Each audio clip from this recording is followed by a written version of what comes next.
네, 청년들의 톡 쏘는 정치수다 2주 만에 돌아온 청정사과에 오신 여러분 환영합니다. 네, 저희가 2주 만에 돌아왔습니다. 사과를 좀 드리고 시작을 해야겠죠. 네, 죄송합니다. 여러분 저희- 너무 죄송합니다. 저희가 각자의 생업이 있다 보니 한 주 쉬고 돌아왔는데요. 변명하지 않고 죄송하다고 하겠습니다. 누구처럼요? 누구처럼 변명하지 않고 저희는 죄송하다고 하고 시작을 하도록 하겠고요. 오늘도 본격적으로 코너 들어가기 전에 댓글을 읽고 시작할게요. 저희 한 주 못 왔는데도 댓글이 아주 많이 네, 달렸죠. 네, 댓글 어느 분이 먼저 읽어주실까요? 한이가 읽어드리겠습니다. 먼저 사만일통님 댓글이 달렸는데 저희가 비록 휴방을 했지만은 한 3개를 연달아서 올려주셨어요. 그래서 오늘의 정치 이슈 브리핑을 되게 오늘은 이런 정치 이슈가 있었고요. 오늘은 이런 정치 이슈가 있었고요. 이렇게 네. 얘기를 해주셨어요. 그리고 진짜 방송 업로드 딱 시각에 오늘 방송 업로드 없나요? 와, 이렇게 진짜 달려가지고 너무 저는 근데 약간 조금 사실은 3주간 진행하면서 조금 회의감이 있었거든요. 왜냐하면 그 전주에는 댓글이 엄청 달렸다가 그 다음 주에 올렸는데 댓글이 하나 달린 거예요. 그래서 제가 조금 이게 제가 제대로 하고 있는 게 맞나라고 하면서 사실 휴방을 결정한 것도 있었어요. 아 그래요? 네, 회의감이 이제 딱 3주 하고 하자마자 그래가지고 했는데 사만일통님의 댓글을 보고 아씨 이거 열심히 해야겠다. 한 명이라도 들어주는 분이 있다면 그리고 소통할 수 있는 사람이 있다면 진짜 꾸준히 해나가자 이런 생각을 하게 됐던 것 같습니다. 그리고 방송 업로드 없나요? 라고 하면서 이제 그런 우리가 청바지에서 다룰 법한 그런 청년 의제들을 제시를 해줬어요. 뭐 예를 들면은 지방선거 정치 신인이 나설 위치는 이런 거라던가 아니면은 그래서 당신들의 대표 정책이 뭐냐 이래가지고 근데 사만일통님 이 주제를 줘서 제가 생각을 해봤는데 이재명 후보는 그래도 정책 공약 발표를 몇 개씩 조금씩 해요. 근데 윤석열 후보는 없죠. 오늘 처음 했죠. 아니 발표를 하는데 그 본인이 하는 게 아니라 원희룡 대독을 하고 하셔가지고. 네네 원희룡 정책 본부장이 읽거나 그리고 그 내용조차도 되게 추상적이라고 해야 저랑 될까요? 같은 생각이에요. 저도 아까 보고 왔는데 뭔가 정책 이슈들이 다 너무 오늘- 두루뭉실하다. 오늘도 원희룡 본부장이 발표했나요? 제가 그거는 못 봤는데 기사로 뜬 걸 봤거든요. 아, 근데 느끼기에 뭔가 정책이 뚜렷하지 않고 그러니까 뭘 하겠다 이게 네, 아니라 네. 약간 그런 거 있죠. 행복한 세상을 만들겠습니다. 네, 원론적인 거. 진짜 선순환이 되는 경제 구조를 만들겠습니다. 이런 느낌인 거예요. 네네. 그래가지고 이거는 조금 더 우리가 정책이 나오면은 그래서 당신네들 정책 뭔데 이런 거 좀 짚어보면 좋을 것 같습니다. 그거 외에도 뭐 3지대 정당의 반등 가능성 이거랑 그리고 그 다음에 청년들이 원하는 정책들 왜 청년 고용 지원 정책 이런 것들에 진짜 현실 그리고 각종 직업 훈련 과정 그리고 청년 갑질 대안은 이런 거 같이 고민할 만하지 않나 싶습니다. 라면서 이런 의제를 던져주셔가지고 네. 저희가 좀 잘 생각을 해서 다뤄보도록 하겠습니다. 근데 저희는 이 관심에 너무 감사한 것 같아요. 이렇게 뭔가 기다려주시고 맞아. 한 주 안 했더니 바로 이번 주는 방송에 안 올라오나요? 제가 너무 말씀하시는 게 찔려가지고 저희한테 너무 좀 죄송함이기도 했고 또 원동력이 되기도 하는 것 같아요. 맞아요. 열심히 해야죠. 정말 앞으로 또 힘내서. 진짜 정규 방송처럼 저희도 게으르지 않게. 최대한 펑크내지 않고 하도록 하겠습니다. 네, 다음 댓글이 또 하나 있는데 이거 누가 읽어주실까요? 미열미라는 분이 댓글을 달아주셨는데 이분이 청년이신 것 같아요. 네. 좀 읽어보자면 안녕하세요. 대략 일주일 전부터 채널을 구독해서 드디어 13일자 에피소드까지 정주행을 와. 완료한 애청자입니다. 어떻게 정주행을 하지? 진짜 진짜 정치에 감동 관심 받았어. 있는 청년으로서 너무 잘 듣고 있습니다. 패널 한 분 한 분 다 개성이 있고 본인만의 뚜렷한 주관을 잘 전달해 주셔서 매번 정치 이슈에 대한 다양한 견해를 알아가고 있습니다. 이게 좀 본인의 뚜렷한 주관을 저희도 좀 잘 전달을 하려고 노력을 하고 네. 있는데 이 부분을 봐주셔서 너무 감사하고 또 이제 어떻게 남겨주셨냐면 나중에 기회가 되면 정규 코너에서는 차마 시간과 분량상 꺼내지 못하거나 급하게 마무리된 얘기들 또는 특정 주제가 없는 자유로운 수다도 듣고 싶어요. 오프 더 레코드라고 할까요? 네. 이렇게 남겨주셨거든요. 저희 그래서 오프 더 레코드 너무 도움이 되는 댓글이었잖아요. 맞아요. 그래서 저희끼리 얘기를 했어요. 오프 더 레코드에 대한 어떤 코너를 나중에 만들자 기회가 네. 되면. 그래서 나왔던 이름이 하나 있죠. 코너명이. 네. 코너 이름까지 벌써 다 네, 생각해놨어요. 이미 만들었습니다. 그건 나중에 발표하도록 네. 할까요, 저희? 네, 코너 이름까지 정해놨고 이런 의견 다 받아들여서 나중에 조금 더 계속 발전하는 모습을 보여드리도록 할게요. 그 여기 또 밑에 내용이 더 있지 않나요?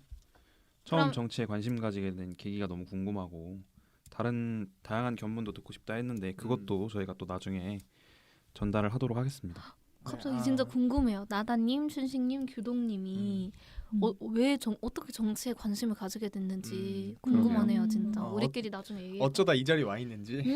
그렇죠.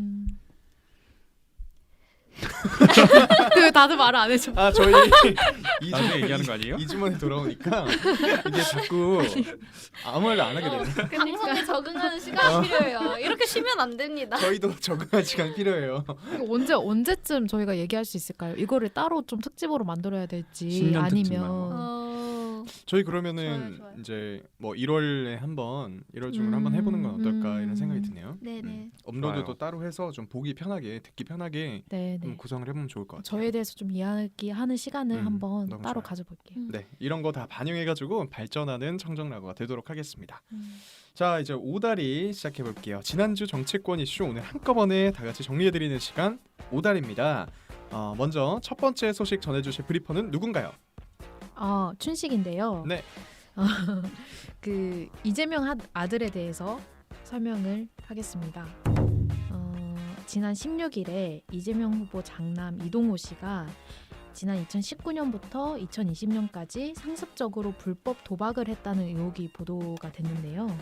인터넷 포커 커뮤니티 사이트에서 이기고 싶다라는 닉네임으로 도박 경험 글을 올린 건데 이재명 후보는 논란이 불거지고 4시간 만에 문제를 인정하고 공식 사과를 했습니다. 그런데 사과하고 약 2시간 만에 또 이제 논란이 벌어졌는데요. 이제 아들이 인터넷 커뮤니티에 성남시 마사지 업소 이용 후기를 올렸다는 그런 의혹도 드러났는데요. 자세한 이야기는 2부에서 하도록 하고요. 춘식이의 한 줄 평은 부전자전이다. 부전자전이다. 의미심장하네요. 세네. 네, 다음으로 두 번째 이슈 누가 소개해 주실까요? 네, 한이가 소개할 두 번째 이슈. 선대위직 내려놓은 이준석 대표. 20일 오후 이준석 대표가 선대위 모든 직책에서 물러난다고 밝혔습니다. 국민의힘 선대위에서 상임선대위원장이라는 중책을 맡은 당대표가 선대위 활동에 불만을 표시하면서 사퇴를 한 것인데요. 선대위 회의 중에 조수진 공보단장과 큰 소리를 내면서 갈등이 커졌다는 얘기가 있었죠. 그러면서 조수진 의원의 사과를 받아주지도 않고 그런 일이 있었습니다. 자세한 이야기는 3부에서 다뤄보도록 하겠습니다. 한이의 한 줄 평. 아리다고 널리지 말아요. 좋습니다. 저희 노래도 이렇게 발전하는 청정라고. 고요. 자, 세 번째 이슈는 규동이 전해드릴게요. 윤석열 후보의 아내 김건희 씨의 대국민 사과인데요. 따끈따끈한 소식입니다. 오늘 녹음하는 날 기준으로 오후 3시에 김건희 씨가 기자회견을 통해 허위 이력 논란에 대해서 사과를 했습니다.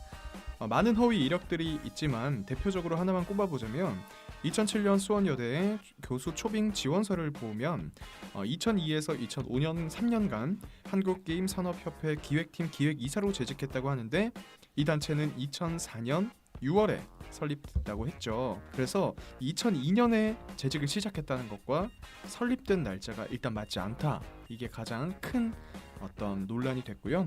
이런 논란에 대해 YTN 기자와의 통화에서 돋보이려는 욕심이었다. 이게 죄라면 죄다라고 말해서 많은 공분을 샀습니다.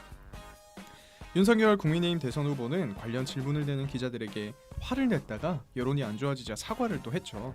근데 외부 노출을 안 하던 이 김건희 씨가 사과할까 안 할까가 굉장히 관심이었는데 어쨌든 오늘 사과인지는 모르겠지만 사과를 한 겁니다. 네, 자세한 이야기는 3부에서 알려드릴게요. 규동의 한 줄 평. 개사과 시즌2 인건희. 인건이 와 라인. 인건이. 네 번째 소개할 이슈는 뭔가요? 나다가 소개할 네 번째 이슈는요. 박근혜의 특별 사면입니다. 박근혜 전 대통령은 지난 2017년 3월 31일 국정농단 사건으로 구속이 됐죠. 만기 출소일은 87세가 되는 2039년이었습니다. 그러나 이번 특별사면 대상에 포함돼 31일자로 출소를 하게 됐습니다. 최근 음식물을 씹지 못할 정도로 치아 상태가 안 좋고 극심한 스트레스로 정신건강치료까지 받았다고 하는데요. 현재 삼성 서울병원에 입원한 상태죠. 사면 절차 역시 삼성 서울병원에서 이뤄질 것 같습니다. 나다의 한 줄평.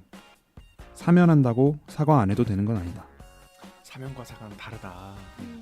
좋은 한 줄 평이었습니다. 자, 저희 이제 이런 이야기들에 대해서 2부에서 다시 좀 자세히 짚어보도록 할게요. 2부로 돌아오겠습니다. 안녕. 안녕. 안녕.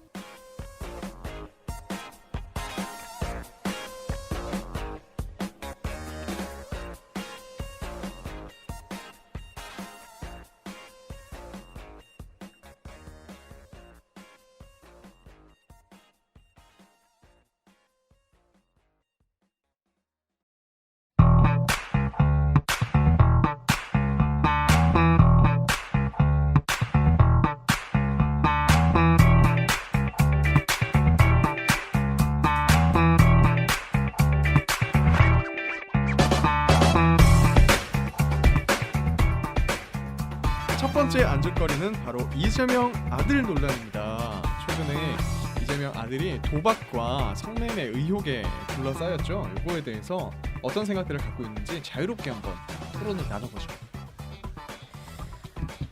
먼저 제가 또 수다의 장을 열어보자면 저는 솔직히 16일 날 이제 이재명 아들의 그런 보도 도박 의혹에 대한 보도가 나오자마자 한 3-4시간 만에 이재명 후보가 바로 사과문을 이제 뿌렸어요. 근데 거기에 대해서 저는 와, 이게 그때 김건희 씨에 대한 그 허위 경력 논란 보도가 일었기 때문에, 근데 거기에서 윤석열 후보가 막 사과 안 하고 뭐 그럴 수도 있지, 시간 강사 어떻게 채용하는지 너네가 한번 찾아봐라 이렇게 화내던 차여서 저는 이재명 후보에게 굉장히 후한 점수를 줬어요. 저의 한 표를 누구한테 줄지 이제 포인트를 제가 매기고 있는데 0.1포인트 정도 줬어요. 근데 그렇게 해가지고 또 사과문에 대한 요건도 굉장히 잘 들어가 있다고 생각을 해요. 내가 잘못한 게 뭔지 정확하게 짚고, 그리고 앞으로 재발 방지 대책까지 이렇게인데, 그래서 제가 부모로서 자식을 가르침에 부족함이 있었습니다라고 하면서 본인의 잘못을 언급을 하고, 그리고 그 잘못에 대한 인정을 했어요. 언론 보도에 나온 카드 게임 사이트에 가입해 글을 올린 당사자는 제 아들이 맞습니다. 이게 인정도 하고, 그 다음에 다시는 이런 일이 생기지 않도록 하겠습니다. 치료도 받도록 하겠습니다. 이렇게 재발 방지 대책까지 해서 저는 굉장히 훌륭한 사과문이라고 생각을 했습니다. 네. 훌륭한 사과문이었나요, 여러분? 전 동의해요. 되게 말씀하신 대로 그 한이님이 말씀하신 대로 사과문의 요건을 다 갖추고 있었고 구구절절 뭐 이렇게 변명하거나 이런 게 맞아. 전혀 없이 깔끔하게 사과를 했다고는 생각을 합니다. 그래서 사과문 자체에 저는 거의 95점 드리고 싶습니다. 5점은 그리고 어디서 빠졌나요? 5점은 잘못은 했으니까 어쨌든. 춘식님은요? 저도 이제 동의를 하고 좀 더 플러스를 주고 싶었던 부분은 후보가 직접 아들의 문제에 대해서 사과를 했다는 거. 그러니까 가족 문제라서 회피하지 않고 가족한테 그 사과를 하는 걸 떠넘기지 않고, 김건희 씨 사례처럼 그러니까 자기가 아들 문제에 나서서 아들의 못난 행동에 대해서 아빠가 사과한다 이런 식으로 책임을 자신한테 돌렸다는 점이 사과문만 봤을 때는 저는 뭐 괜찮았다고 생각해요. 군더더기 없었다. 근데 또 방금 이제 김건희 씨 사과에 우리가 이렇게 얘기를 해보니까 조금 다르다고 느껴지는 게, 김건희 씨에 있었던 일은 그 허위 경력에 대한 거는 윤석열 씨가 결혼하기 전이니까 내가 뭘 해줄 수도 없었는데 그런 일이 벌어졌는데 나한테 물으면 어떡해, 이렇게 해서 본인이 사과하기에는 좀 적절하진 않을 수 있을 것 같아요. 근데 이건 아들 논란은 어쨌든 계속 아들을 키워온 이재명 후보니까 그래서 윤석열 후보도 그 억울함은 이해하지만 일단 국민 정서에 맞지 않았다, 그렇게 대응하는 것은 네. 그런 생각이 듭니다. 저는 그런 생각이 들었어요. 사과문으로만 보자면 말씀하신 것처럼 괜찮았다. 근데 저는 이번 대선에 대해서 회의감이 좀 들어요. 왜냐하면 얼마나 지금 대선이 난장판이면 네. 사과 잘했네 정도로 아들과 관련된 문제를 이렇게 마무리 짓는 느낌이 들어도 아무렇지 않지라는 생각이 드는 거예요. 예전에 이회창 네. 대선 후보 네. 같은 경우에는 아들의 병역 비리 때문에 완전 나락으로 갔잖아요. 네. 그때는 어떤 느낌이었냐면 반대편의 대선 후보는 깨끗한데 네. 그러니까 누군가 어떤 대선 후보가 뭔가 가족의 비리나 의혹이 나오면 갑자기 확 마이너스가 됐단 말이에요. 근데 지금은 양쪽 후보가 모두 다 너무나 의혹이 많고 논란이 많기 때문에 뭐 하나가 터져도 그런가 보다. 상대방에서 또 비슷한 게 터져버리면 상쇄가 그쵸. 돼버려요. 맞아요. 이게 너무 이런 대선이 여태까지 있었나. 전 그런 생각이 들더라고요. 근데 한편으로 이 생각도 했어요. 사과문을 떠나서 이재명 캠프의 대응 방식이 너무 괜찮다. 너무 똑똑하다. 왜냐하면 이재명은 일단 바로 사과를 했죠. 그리고 그 대선 캠프 측에서 나와서 이제 패널들이 뭐 이렇게 라디오 방송 같은 데 나와서 하는 얘기가 제가 듣기로는 어떤 프레임으로 들렸냐면 이재명 아들이 잘못한 건 맞다. 근데 이재명 잘못은 아니다. 이렇게 들렸어요. 그러니까 아들의 잘못인데 이재명이 관여한 일이 아니니까 사과 정도면 괜찮지 않냐 이렇게 들렸거든요. 그러니까 이런 얘기를 했죠. 이재명 후보가 뭐 아들과 대화를 하면서 울었다 뭐 이런 얘기를 했잖아요. 아들의 얘기를 들으면서 네. 한바탕 울었다 뭐 네. 이런 얘기가 나는 몰랐다. 나는 아들의 이런 행동을 하는 데 있어서 난 전혀 몰랐다. 그 점에 있어서 책임이 있지. 그렇게 만든 건 아니다. 이런 거잖아요. 네. 근데 윤석열 같은 경우에는 단순히 뭐 와이프의 잘못, 장모의 잘못이 아니라 네. 그 잘못들을 범죄가 어떤 기소되고 이런 거에 있어서 검사의 영향력을 미친 게 아니냐라는 걸로 저는 간다고 생각을 하거든요. 그렇게 이게 후보까지 번져서 이 잘못이 거기에 어떤 책임이 있냐라는 측면에서 봤을 때 이재명 캠프에서는 이재명과 아들의 단호히 선을 긋고 있다는 거죠. 그런 대응이 윤석열과는 뭔가 달라 보이는 듯한 느낌을 주는 게 아닌가. 똑같이 잘못을 했지만 이게 영향력이 있냐 없냐로 조금씩 구분을 하고 있는 것 같아요. 그게 약간 이재명 캠프의 전략인 것 같기도 한 게 맞아요. 계속 구도를 만들어내는 것 같아요. 음. 이렇게 좀 약간 비교될 수 있는 그런 프레임을 계속 여기에서 만들고 약간 윤석열 쪽은 너무 급해가지고 사안 하나하나에 대응하는데 급급한 모습? 그러니까 그런 모습인 것 같은 그러면은 느낌입니다. 그러면 춘식님도 교동님도 어쨌든 위기 관리 능력에 있어서는 민주당이 국민의힘보다 좀 더 잘한다는 거에는 동의를 하시는 거네요. 아무래도 선거를 연속해서 계속 이기다 보니까 네. 민주당이 좀 더 잘 그 선거 전략에 대해서 좀 잘 알지 않을까 선거 라는, 전략에 대해서요. 네, 생각도 하고 뭐 당직자들 뭐 민주당이나 국민의힘 당직자들 만나보면 그러니까 민주당은 선거를 잘한다라는 인식이 기본적으로 좀 박혀 있는 것 같기는 해요. 뭐 후보의 잘잘못을 떠나서. 그리고 저는 이제 우리가 이재명 후보의 이런 이슈가 터졌을 때 저희끼리 이제 단톡방에서 제가 나다님이 그 얘기를 했잖아요. 성매매는 진짜 아니다. 이건 용서받을 수 없다. 이런 맞아요. 얘기를 했잖아요. 근데 여기에 대해서 이재명 후보가 백브리핑에서 이제 기자들과의 질문에서 이런 얘기를 했었어요. 성매매 가능성도 있다는 유추들이 있다는 데에서 이재명 후보가 이렇게 말했어요. 저도 확인을 해봤는데 성매매 사실은 없었다고 합니다.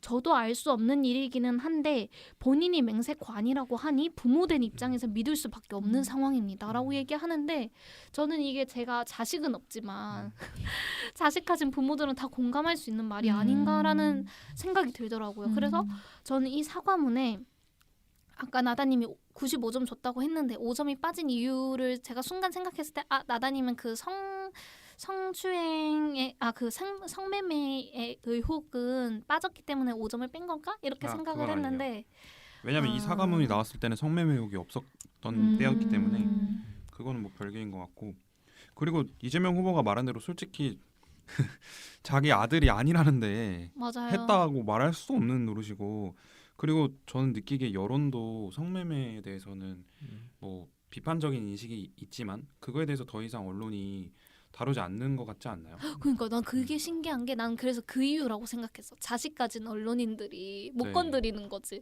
그러니까 너무 공감이 가서. 저는 그건 아닌 것 같고요. 네. 그게 아니라 윤석열 후보 측에서 성매매 관련해서는 물어뜯고 있지는 않은 것 같아요. 왜냐하면 확실한 증거가 없으니까. 증거가 오히려 역풍으로 볼 없으니까. 수 있으니까. 그래서 윤석열 후보 측에서 성매매와 관련해서는 아들의 성매매 의혹과 관련해서는 막 파고들지 않다 보니까 언론에서도 별로 다룰 게 없는 것 같아요. 그러면 진짜 증거가 없으니까 아. 실체가 없으니까 음. 공격을 못 하고 있는 거군요. 뭐 근데 그 글이 올라왔잖아요. 그때 그것만 봐서는 의심이 들기는 해요. 그렇죠. 아 그래요? 왜냐하면 저는 그 아들이 네. 막 이런 게 있어요. 그 업체 성매매 업소 이름까지 얘기하면서 여기는 어떻더라, 여기는 어떻더라 이렇게 여러 한 군데를. 군데 간 게 아니에요? 근데 이게 생각보다 되게 구체적이에요. 그러니까 아. 내가 여기 다녀왔다 정도가 아니라 내가 들어가서 어떤 행동을 했더니 어떻게 뭐 반응을 하더라. 약간 예를 들어 이런 것들이에요. 오. 그래서 이게 사실 엄청 물어뜯으려면 물어뜯을 수도 있을 만큼 구체적인 어떤 정황이 담겨 있음에도 불구하고 증거는 없잖아요. 뭐 영수증이라던가 뭐 이런 게 없다 보니까 그 국민의힘 측에서도 막 그걸 정말 물어뜯진 않는 것 같다. 저는 오히려 물어뜯는데도 국민들이 별로 반응을 안 하는 것 같아요. 왜요? 이 왜 성매매에 그렇다고 대한 생각해요? 인식을 좀 이렇게 보면은 네. 물론 저는 진짜 성매매 자체를 반대하고 그리고 많은 분들이 성매매에 대해서 잘못된 거라고 생각하시는 분들이 많은데 그 어르신들 중에는 그 정도 할 수 있지라고 생각하시는 분들이 생각보다 많더라고요. 여론을 보면은 다 하지 뭐 이런 네. 거 암암리 다 하지 뭐 이런 거. 그건 무슨 뜻이죠? 성매매 할 수도 있지 후보가 한 것도 아닌데 뭘 그렇게 하냐라고 말하시는 음. 분들이 은근히 있어가지고 그래요? 저는 여론이 완벽하게 성매매에 대한 잘못으로 가지 않는 것 같았어요. 그리고 그리- 정치권에서도 네. 뭐 여전히 그 성매매 합법화에 대해서 좀 논의를 하려는 그런 목소리들이 존재하기도 하고 그래요? 이거를 좀 공개적으로 좀 공론화를 해야 된다라는 이야기가 있어서 네. 저도 충격적이었던 게 이런 댓글을 봤어요. 그 성매매 그 베스트 댓글이었는데 그럴 거면 이래서 성매매를 합법화하자고 하는 거다. 양지로 끌어들여가지고 음지도 냅두지 말고 네네. 하면 얼마나 좋겠냐라는 댓글들을 보는데 아 이게 여론인가? 그리고 두 번째는 김건희 씨와 다른 사안인 게 김건희 씨는 후보의 배우자잖아요. 네. 근데 이건 아들이잖아요. 네. 그래서 다른 것 같아요. 오히려 아들 같은 경우에는 후보가 이렇게 또 사과를 했고 그냥 성매매가 아니라고 말하는데 공격할 수 없는 노릇인데 네. 김건희 씨 같은 경우에는 배우자잖아요. 바로 영부인이라는 직책을 다할 사람이고 맞아요. 그렇기 때문에 오히려 더 이슈가 된 것 같아요. 음. 저는 그렇게 생각을 해요. 우리가 후보자의 가족들을 왜 검증해야 되느냐라고 생각을 했을 때 후보자가 진짜 그런 엄청난 권한을 가졌어. 근데 그 권한에 개입할 수 있는 사람이면은 그 사람까지 검증을 해야 된다. 이렇게 제가 생각을 하고 있는데 영부인은 검증을 해야 되죠. 왜냐하면 같이 생활을 하면서 어떻게든 이렇게 생각을 나누다 보면 어쨌든 영향을 미치게 돼 있잖아요. 그 권한에 대해서. 그래서 영부인은 좀 검증을 할 필요가 있겠지만 아들은 다 큰 성인인데 그게 영향이 있을까라는 거에 대해서는 부인보단 좀 제한적이다 이런 생각을 하는 것 같아요. 그게 맞아요. 정말 맞는 말이고 그런 부분에 대해서 이재명 후보 측이 정말 포인트를 잘 짚고 있다 이런 생각이 드는 거죠. 잘못이 터졌을 때 네. 그 아까 우리 성매매 얘기 관련해서도 이재명 후보가 뭐 그런 얘기를 했잖아요. 네. 아들한테 물어봤더니 아니라고 한다. 아빠로서는 어쩔 수가 없는 도리다. 이게 딱 그냥 아들과 아버지를 구분하고 있는 거예요. 난 몰랐다. 네네네네. 공격하기도 애매하고 정말 그렇게 만들고 있는 것 같아요. 민주당 음. 측에서도. 그래서 왜냐하면 이재명이 예전부터 어디 토론회나 뭐 이런 데 나오면 언론에 나오면 항상 하는 말이 나는 가족들의 권력 개입을 막아왔다라고 항상 말했거든요. 맞아. 예전에 맞아. 큰형 돌아가신 큰 형이 시정에 개입하려고 해서 막은 거다. 그런 것들을 스스로의 프레임을 만들어 온 것 같고 이번에도 그걸 깨지 않으려고 정말 많이 노력한 것 같고요. 그게 국민들한테 어느 정도 해명으로 통한 것 같다는 생각이 들어요. 근데 저희가 이렇게 방송을 하다 보니까 자꾸 이재명 후보에 대한 칭찬 쪽으로 기우는 것 같은데 근데 잘한 거는 맞잖아요. 똑같은 비슷한 사안에 있어서 이 사람은 이렇게 대응했고 이 사람은 이렇게 대응한 거니까 잘한 거는 맞는데 저 같은 경우에도 사실 16일 날에 이재명 후보가 사과를 하고 고개 꾸벅하는 그 장면까지 영상으로 보여주고 그다음에 윤석열 후보는 이제 기자들이 뭐 사과할 생각 없으십니까 하는데 그냥 그거 왜 사과하냐 뭐 이런 식으로 하는 거를 같이 붙여놨더니 여기 데스킹 과정에서 그게 짤당했어요. 이재명 후보를 너무 칭찬하는 것 같지 않냐 이 영상이 붙여놓으면은. 근데 이게 팩트잖아요. 있는 사실을 말한 건데. 팩트인데 우리가 너무 이재명 후보 쪽으로 치우쳐서 얘기한다는 생각을 우리 청취자분이 하실까봐 좀 걱정이 되는데 저희 생각에는 정말 이번 사안은 이재명이 좀 잘했고 윤석열이 부족했다 이렇게 생각하는 거니까요. 그렇죠. 뭐 누구 편을 드는 게 아니고 대응 능력에 있어서 많은 차이를 보였던 것 같아요. 이거는 팩트니까. 네. 그리고 뭐 이따가 저희가 윤석열 후보에 대해서 또 제대로 다뤄보겠지만 윤석열 후보에게 어떤 문제가 터졌을 때 항상 윤석열 후보가 처음으로 하는 대답이 글쎄 약간 그런 느낌인 거야. 글쎄 뭐 글쎄 뭐. 제가 좀 봅시다. 약간 그런 느낌인 거야. 그게 너무 대비가 되는 것 같아요. 맞아, 맞아. 맞아. 음. 항상 지켜보자라는 말로 대신하고 좀 일이 커지면은 그제서야 조금 수습을 하려고 하는데 그런 거 있잖아요. 그 사과의 원칙, 네. 뭐 변명하지 마라. 네. 뭐죠? 그런데 뭐 이런 거 붙이지 마라. 어. 나도 잘못했는데 어. 너도 이런 거 붙이지 뭐 마라. 핑계 대지 마라 이거잖아요. 어. 그런 거를 정말 철저히 이재명은 지키고 있는 것 같고 맞아. 윤석열은 아닌 것 같아요. 맞아. 그 윤석열 이렇게 얘기하잖아요. 뭐뭐 했지만 할 때 만 넣지 마라라고 하는데 뭐 국민들이 그렇게 생각하지 않는다면 사과를 하겠습니다. 뭐 이렇게 사과할 의향이 이런 식으로, 있습니다. 사과할 의향이 있습니다. 이렇게 얘기를 하고 그리고 제일 처음에 사과한다고 했을 때도 사과가 말이 아니고 무슨 송구한 마음을 전하는 게 맞다고 생각합니다. 왜 그럴까? 그 알량한 자존심일까요? 저는 그 윤석열 후보를 보면서 그 전형적인 5, 60대 아저씨들 그 우리 회사에 계시는 분들이 많이 겹쳐졌어요. 그분들 보면은 절대로 잘못을 인정을 안 해요. 자기가 틀린 걸 절대 인정하지 않고 맞을 때까지 우기다가 아니라는 증거가 확실해지면 그제서야 꼬리를 내리시고 사과도 같지 않은 사과를 맞아 하시거든요. 맞아. 저는 이 후보께서 살아오신 배경들을 봤을 때 그런 권위의식이 너무 크게 자리 잡고 있지 않나. 그래서 사과조차도 하기 싫은 자존심이 있는 거 아닐까 생각을 해요. 지난번에 방송에 춘식님이 이런 말을 한 적 있어요. 정치인의 사과는 굉장히 조심스러워야 된다. 일부러 잘못했다는 걸 본인이 알아도 정치적인 입장 때문에 사과하지 않는 경우도 있다라고 저번에 얘기를 한 적이 있는데 윤석열 후보의 사과 어떻게 생각하세요? 윤석열 후보의 사과 일단 그 사과의 원칙이 저는 이렇게 생각하거든요. 네. 신속, 정확, 신속 정확, 보도의 원칙이랑 배달. 비슷한 것 같은데? 충분. 나는 배달의 원칙이 저랑 비슷한 것 같은데 배달 음식의 원칙. 그러니까 배달 음식도 양이 충분하고 좀 네. 빨리 메뉴가 와야 정확하고 네, 빨리 와야 빨리 되는 와야 것처럼 사과도 신속, 정확, 충분해야 된다고 생각하는데 저는 윤석열 후보가 이 3원칙 중에 하나도 지킨 거를 본 적이 없습니다. 아 그러네. 아, 진짜 명언이다 이거. 신속하지도 않고 그 사과의 주체가 정확한 적도 없었고 뭐 예를 들면은 제가 몇 개 찾아봤어요. 네. 전두환 정치 잘한다 발언했을 때 네. 정확히 3일 있다 사과했습니다. 그 노재승 씨 공동선대위원장 사퇴할 때 정확히 3일 있다 사과했고요. 이번에 김건희 씨 배우자 논란 관련해서도 3일 있다 사과했어요. 그게 원칙이 아닐까? 3일 뒤 사과. 그게 원칙인 것 같아요. 3일 뒤 진짜. 사과. 세워놓은 원칙이 아닐까요? 3일 뒤에 사과하는 걸로. 그전 이번에도 그 가난한 사람들은 정치를 잘 모른다 이 발언 했잖아요. 아이고. 그때도 3일 있다 사과할 줄 알았는데 갑자기 사면이라는 이슈가 터져가지고 묻혔어. 묻혀버렸어요 이게. 3이 아니고 4네요. 네. 이 윤석열 후보 사과는 이따가 또 네네. 안주거리에서 하니까 막말도 네네네 안주거리에서 하고. 그래서 좀 할 말이 많을 것 같습니다. 그 사면 얘기를 해야 될 것 같은데. 네, 이제 여권의 다음 이슈. 네, 아. 저희 하나 또 다뤄볼 이슈가 하나 있는데요. 큰 이슈죠. 그렇네요. 바로 뭐냐면 박근혜 전 대통령의 사면입니다. 예상치 못했죠, 사실. 네. 생각도 못했어요. 왜냐면 아침에. 정부 측에서도 계속 좀 부정적인 의견을 피력해왔기 때문에. 맞아요. 그리고 저는 이 일이 터지고 나서 우리 단톡방에 그 얘기를 했잖아요. 이럴 거면 이낙연은 왜 그렇게 욕을 먹었던 거지? 아, 맞아. 아니 이게 그, 어떻게 네. 된 판단일까요? 저는 사실 그런 생각을 했어요. 단순하게 그냥 문재인 대통령도 이제 끝날 때 되니까 전직 대통령 다 감옥 가는 것처럼 무서운 거 아니야? 이런 생각이 들었어요. 그래서 달래기, 보수층 달래기.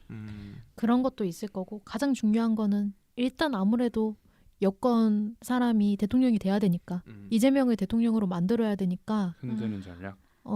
이 대선판을 한번 흔들기 위해서 가장 좋은 방법이 박근혜 전 대통령 풀어주는 거죠. 완전 아. TK 민심이 요동칠 거고 음. 윤석열 후보에 대해서 어떻게 나올지 모르고 그러니까 지금 사면하자마자 반응해서 알 수 있듯이 여야 반응해서 알 수 있듯이 네. 이재명 후보보다도 윤석열 후보 쪽이 더 패닉이 됐어요. 맞아요, 맞아요. 어떻게 대응을 해야 되냐. 그래서 저는 약간 이거는 문재인 대통령의 어떤 임기 끝나는 걸 앞두고 그냥 한 방 먹였다.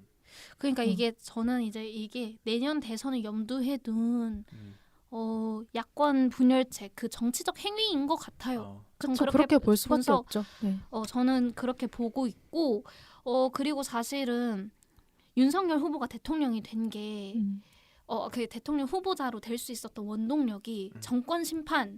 문재인 대통령 민주당 너네 박근혜 대통령 박근혜 대통령을 감옥에 넣어놓고 너네 잘 살 줄 알았어? 이런 식으로 막 분열해서 윤석열이 대통령 되자 이랬는데 자기가 그- 넣었잖아요.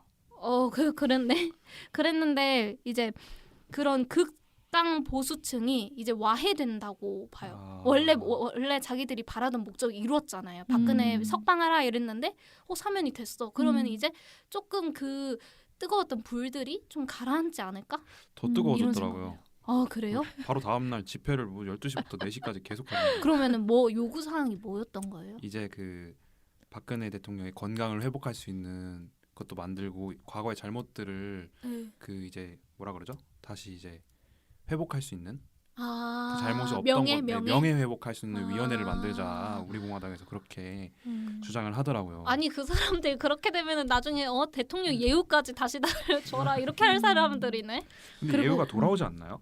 아닌가? 예우는 안 벌금은 돌아. 아니죠. 예우는 안 아니죠, 돌아. 그냥 아니죠. 사면이기 때문에 그대로고 벌금도 저는- 안 내야 된다더라고. 네. 박근혜 전 대통령이 입을 여는 게 너무 무서울 것 같아요. 윤석열 후보는. 아 진짜 리스크죠. 그러니까 박근혜 전 대통령이 뭐 지금으로서는 측근들에 따르면 이분은 그래도 앞으로 그러니까 뭐 봐왔던 것들이 있고 자기들이 당했던 게 있기 때문에 정치적 행위는 하지 않을 거다. 그런 네. 멘트는 하지 않을 거다라고 이야기는 하고 있지만 저는 박근혜 전 대통령이 대선 앞두고 어떤 역할론을 할 수도 있다고 보거든요.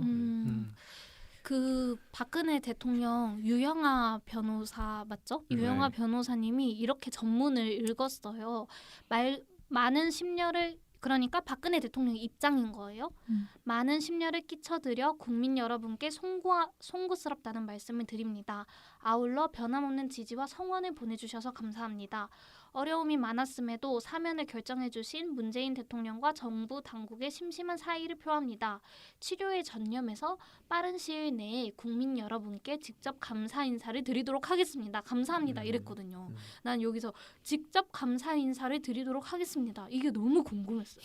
그게 어떤 모습일지. 너무 궁금해 지금도. 맞아. 왜냐하면은 사실 사면의 이유가 그거잖아요. 뭐 이명박 대통령이 이번에 사면 안 했으니까 박근혜 대통령이 사면한 이유는 공식적으로는 건강 상태가 많이 안 좋다 이거잖아요.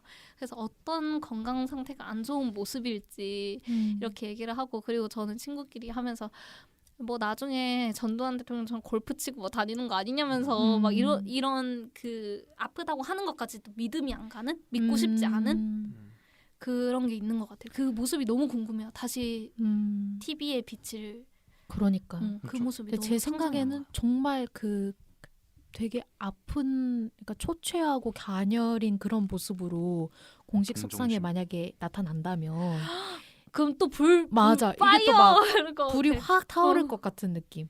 그러니까 윤석열 후보로서는 본인이 지금 상황에서 어떤 입장을 내기가 되게 어려운 상황이거든요. 뭐 예를 들면은 박근혜 전 대통령 사면 잘 됐다라고만 해도 이게 무슨 말이야? 자기가 넣어놓고 뭐 약간 그 자기의 어떤 공정과 상식의 부정하게 어떤 되는. 행보에 반하는 그런 멘트고 그렇다고 사면에 대해서 자기가 좀 거리를 두기도 애매한 게 그러니까 이 박근혜 전 대통령의 지지층이 윤석열 후보의 지지층이기도 하기 때문에 아예 척을 지을 수도 없는 노릇이고 적당한 거리를 두면서 관계를 유지를 해야 되는데 이게 정말 과제일 것 같아요. 앞으로의 과제. 저는 이 그 문재인 대통령의 사면 결정이 정치적 행위가 아니라고 생각을 해요. 그러니까 결국 정치적 행위가 될 수는 있겠지만 저는 자기 부담을 좀 덜기 위함이었다고 생각을 해요. 부담이요?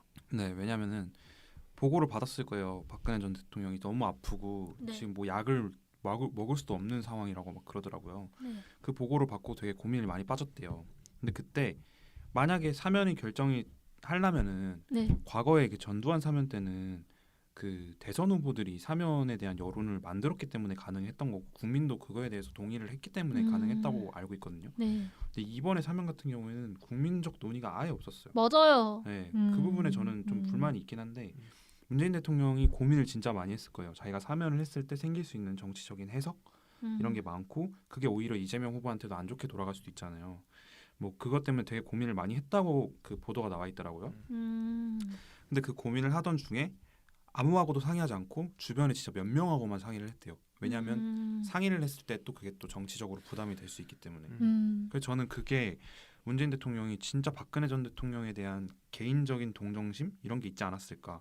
왜냐하면 원래는 그 하고는 싶은데 3월 9일 이후에 한다고 분명히 그런 얘기가 있었었거든요. 맞아요. 근데 진짜 갑자기 한 건 건강 때문에 한 거 아닐까라고 이상적인 얘기를 한번 해봅니다. 건강 때문이다. 네. 아. 결국 정치적 해석은 됐지만.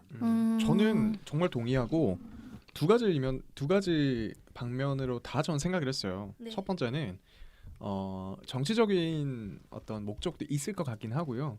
그리고 문재인 대통령의 어떤 심성이나 지금까지 우리가 알고 있는 맞아. 그 사람의 어떤 면면을 봤을 때 정말 전략적인 판단이라기보다는 네. 본인의 판단도 있었을 것 같아요. 그냥 내가 나중에 무섭다 이런 것도 있을 수 있겠지만 사람이니까 네. 그것보다도 그냥 내가 욕을 좀 먹더라도 그냥 반대편에 있는 사람이지만 이렇게 논란이 많았지만 어느 정도는 좀 해소하고 그만두자라는 생각이 있었던 것 같고 아까 그 건강 상태에 대해서 얘기를 좀 했잖아요. 네네네. 제가 그 찌라시인데 요거는 네, 좀 정보를 궁금해요. 본 게 있어요. 뭐냐면 이게 인터넷에 기자로부터 받은 첩보라고 돌고 있는 찌라시예요. 뭐야? 박근혜 전 대통령의 건강 상태라고 아, 네네. 해서 돌고 있는 건데 궁금해요.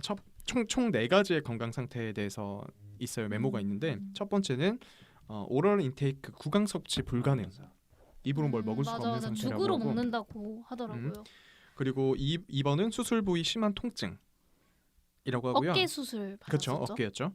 3번은 자가 보행 불가능. 허리 디스크가 심하다. 그래서 보행이 불가능하다라고 하고 네 번째는 제일 문제가 심한 건데 디하이드레이션.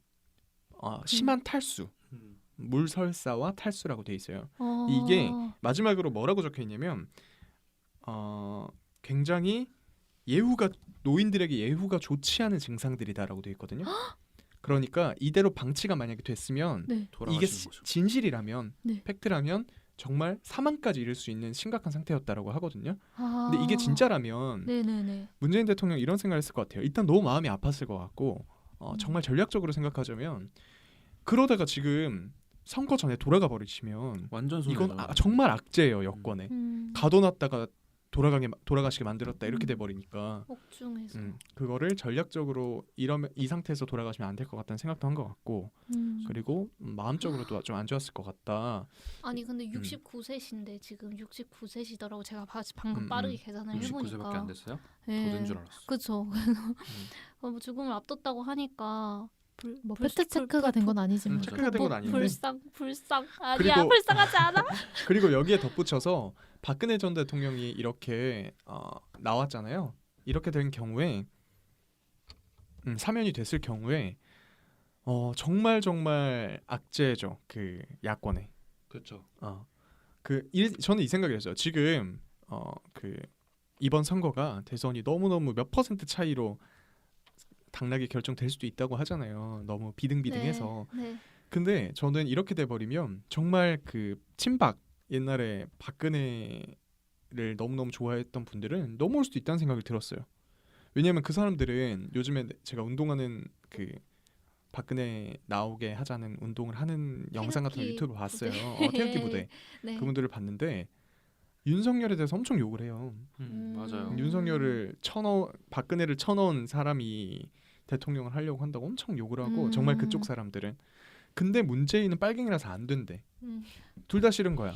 근데 이 상태에서 문재인 대통령이 지금 이제 사면을 시키면 윤석열은 너무너무 싫어. 근데 문재인은 어쨌든 내보내준 사람이니까 조금이나마 그래도 정말 1%의 사람이라도 넘어올 수 있다는 생각이 들었거든요. 그러면 이번 선거에서는 꽤나 도움이 될 수 있다. 근데 그런 사람들은 조원진 후보 찍는 거 아니에요? 뭐 그렇겠죠. 뭐 그렇게 생각할 수도 있겠지만 그리고 저도 그 규동님이 말씀하신 거에 동의하는 게 그 아까 한인님이 그 네. 직접 박근혜 전 대통령이 나와서 설명한다 했을 때 사과 네. 감사 인사 한다 했을 때 네. 어쨌든간에 그 모니터 속에 박근혜 전 대통령의 초췌한 모습이 비춰질 거 아니에요. 네. 그걸 보면은 사람들이 뭐라고 생각할까? 문재인 대통령이 잘못했다 생각보다는 오히려 그 감옥에 집어넣은 윤석열 후보에 대한 불만도 좀 늘어나지 않을까. 좀 그 생각도 좀 한 발 더 나아가서 생각을 해봤어요. 와 근데 저는 계속 들으면 들을수록 고도의 정치 전략이라고 생각이 드는데요. 생각보다 단순한 걸 수도 있어요. 진짜. 맞아요. 근데 안 그래도 이게 문재인 대통령이 정말 아까 전에 나다님이 되게 소수의 사람들하고만 얘기를 했다고 하는데 근데 정말 송영길 대표도 되게 뭔가 그 당황. 백브리핑에서 기분 나쁘다는 듯이 뭐 네. 기자들이 이철이 정무수석하고 만나서 사면 얘기했다던데 사실이냐고 당정에서 얘기한 거 사실이냐고 했는데 뭐 얘기 안 했다고 이렇게 되게 단답으로 치고 갔단 말이에요. 그리고 그날 컨디션이 되게 안 좋고 그래서 이제 저희 선배님들이 송영길 대표한테 말 안 해서 삐진 거다 이래가지고 그날 저희 방송에 나왔는데 완전 컨디션이 저조했거든요. 그래서 아무도 다 얘기 안 하고 다 가만히 조용히 하고 있었고 진짜 후보까지 몰랐을 정도면 그래서 그 후보도 몰랐으니까 대표도 몰랐고 자기가 책임을 다 지고 가고 싶다고 말했다고 하더라고요. 문재인 네, 대통령이요. 관계자들한테. 정말 착하신 분이네요. 그게 사실이라면 착한 거겠죠. 진짜 사면할 줄 몰랐어. 진짜. 절대 안 할 줄 알았어. 그날 아침에 알았죠, 진짜. 진짜 그 직전까지도 12월 초 중순까지만 해도 사면 이야기가 계속 돌긴 했는데 10년이고 하니까 그때마다 청와대 빨로 그러니까 절대 없다라는 기사가 맞아. 나와서 절대 안 할 줄 알았는데 그럼 이명박 대통령 사면은요? 이명박 대통령은 안 불쌍하니까 안 해줘. 그분은 더 계셔야죠. 안 불쌍하니까. 근데 그 하나도 불쌍하지 사람이랑은 않은. 이미지가 좀 다르죠. 너무 맞아. 달라요. 약간 정말 범죄자 같잖아. 네. 박근혜 대통령 물론 박근혜 대통령도 범죄로 구속이 돼 있던 그쵸. 거지만 느낌이 좀 다른 것 근데 같아요. 서사가 있잖아 박근혜 대통령. 뭔가 서사가 있죠. 믿을 사람이 없어서 이런 느낌의 그쵸, 그런 게 특히나 주변에 의지할 특히나 사람이 그 없다. 제가 막 그런 얘기를 하잖아요. 우리 부모님이 그 정말 대표적인 보수의 아이콘이다라는 얘기를 했잖아요. 네. 그분들의 그러니까 부모님의 얘기를 정치적으로 들어보면 박근혜 대통령 불쌍하다고 하세요. 저희 그 입이 돼 있는 거야. 저희 친구 중에도 있잖아요 그 사람. 그 사람 한번 심지어 20대 중에도 있어요, 지지층들은 있어요. 감정이 입이 돼 있어. 그러니까 맞아. 박근혜가 잘못했다라기보다도 이용당했다 이런 그 있는 것 같아. 근데 이명박 대통령을 감싼 사람 아무도 없어요. 보수층에서도. 맞아. 그리고 약간 진짜 다른 게 박근혜는 박근혜 사람이라는 게 있지만 그러니까 이명박은 이명박계, 그러니까 MB계라는 사람들이 딱히 그렇게 그런 많지가 않아요. 그러니까 거의 없다시피 그리고 하기 뭐 때문에 뭐 이명박 사면 운동 아무도 안 하잖아요. 사면은 아무도 안 해. 정말 그냥 관심 밖이야 지금. 있든 말든 그냥 맞아. 아무도 뭐 없는 거 같아. 들어가 있는지도 몰랐어. 오히려 예전에 그 얘기도 있었잖아요. 들어가 있는지도 박근혜 그 선거 때 아니 선거가 아니라 그 재판 때 방청객 있잖아요. 재판 방청객 때 그 박근혜 전 대통령 언제적 시절을 살고 있는 겁니까? 죄송해요. 새누리당 박근혜 같은 경우에는 예전에 방청객들이 막 그걸 했대요. 너무 많아가지고 뽑아가지고 했대요. 근데 이명박은 모자랐다 그랬어요. 들어오는 사람. 그러니까 너무 텅텅 비어가지고 그냥 다 아. 들어왔다 이런 얘기가 있었거든. 그러니까 사람들 관심 바뀌고 아무도 그를 옹호하지 않아서 이번에 이명박까지 나왔다고 생각을 해봐요. 그럼 정말 이건 돌이킬 수 없는 여권의 피해인 거야. 맞아. 맞아. 맞아. 여권에게 그러니까. 더 부담이 갔을 것 같아. 그때 판단을 그렇게 했던 음. 여권한테 이제 그쵸. 돌아오는 거고. 근데 저는 한 가지 딱 궁금한 게 있는데 어쨌든 우리 젊은 층 입장에서 생각했을 때 우리 친구들도 그렇고 저도 그렇고 약간 촛불을 들고 국정농단 사건 때 이제 광화문에 나갔던 그런 사람으로서 박근혜 전 대통령의 사면에 대해서 좀 개인적으로는 어떻게 생각하는지가 좀 궁금해요. 맞아, 나도 너무 궁금해. 난 궁금한데 근데 일단 인스타 스토리로 봤을 때 음. 정말 이게 심상치 않다. 어떻게 사면할 수 있냐. 진짜 맞아, 그런 잘 반응도 굴러간다. 정말 많아. 맞아. 대통령 진짜 실망이다. 음. 그리고 저번에 한번 신년 기자회견에서 사과. 사면은 좀 이르지만 대전제는 국민의 동의가 있어야 된다라고 했는데 어떤 사람은 국민의 동의가 있어야 된다 물음표 해서 엄청 크게 올린 것도 제가 인상적이에요. 그런 식으로 우리 20대들은 다 기억하고 있어요. 맞아요, 대통령이 맞아요. 어떻게 말했는지. 음. 근데 그렇게 한다는 것 자체가 일단 분노가 크다는 거가 들었고 저도 분노가 컸지만 조금 문재인 대통령의 뭐라 해야 되지? 어쨌든 촛불 정부로서 문재인 정부가 탄생한 건데 그거를 저버리는 거 아닌가 이런 생각도 들었지만 근데 방금 규동님한테 그 불쌍한 얘기를 들으니까 불쌍해졌어요. 그 사람은 망각의 동물이기 때문에 아니, 진짜 망각의 동물이에요. 아니 제가 좀 선동에 약한 사람이거든요. 귀가 얇으시군요. 네네 불쌍해졌어요. 근데 막 휠체어 진짜 막 휠체어에 앉아서 이렇게 이동하는 그 사진이 되게 많이 네네네. 올라왔잖아요. 박근혜 전 맞아요. 대통령. 보면 또 나 이렇게 그것도- 마음이 또 그 완전 그냥 좋지가 할머니 않아요. 같아. 진짜 그냥 그리고 할머니 사실 저도 그 촛불 집회를 나갔던 사람 중에 한 명으로서 정말 만기를 채우고 나올 거라는 기대 안 했던 것 같은데. 그쵸. 맞아. 맞아. 언젠간 사면 언젠간 사면 되겠지라고 했을 것 같아. 생각은 했는데 그러니까 만약에 이번에 안 돼도 다음 정권이 누가 되든 했을 것 같아요. 그쵸. 그렇게 생각하기 때문에 약간 어떻게 보면 문재인 대통령이 약간 본인을 희생한 거죠. 십자가를 졌다. 약간 욕을 먹으면서까지 그리고 결과적으로 봤을 때 지금 여권에 나쁜 건 하나도 없는 것 같아요. 이 판단이. 맞아. 우리 계속 얘기해 왔잖아요. 음. 어쨌든 야권이 조금 흔들리고 있다 이런 그리고 얘기를 했어요. 이재명 후보가 이번에 그 얘기를 했잖아요. 처음에 이재명 후보가 그 방송 중이었어요. 이 사면 소식이 전해왔을 때가 어떤 방송이었지? 뉴스쇼요. 뉴스 맞아요. 그 김현정의 뉴스쇼 하고 있을 때였는데 그 김현정 앵커가 물어봤어요. 그 현장에서 속보가 나오니까 근데 대답을 회피했어요. 요건 맞아요. 자기가 정확하게 상황을 알아보고 대답을 해야겠다. 지금 진짜. 얘기 드리긴 부적절하다라는 어. 말을 한 3번 정도 했어요. 그렇게 하고 어쨌든 넘어갔고 그 이후에 처음으로 발표 그 의견이 뭐였냐면은 문재인 대통령이 희생하신 것 같다 이렇게 얘기를 했어요. 그런 키워드가 나왔더라고요.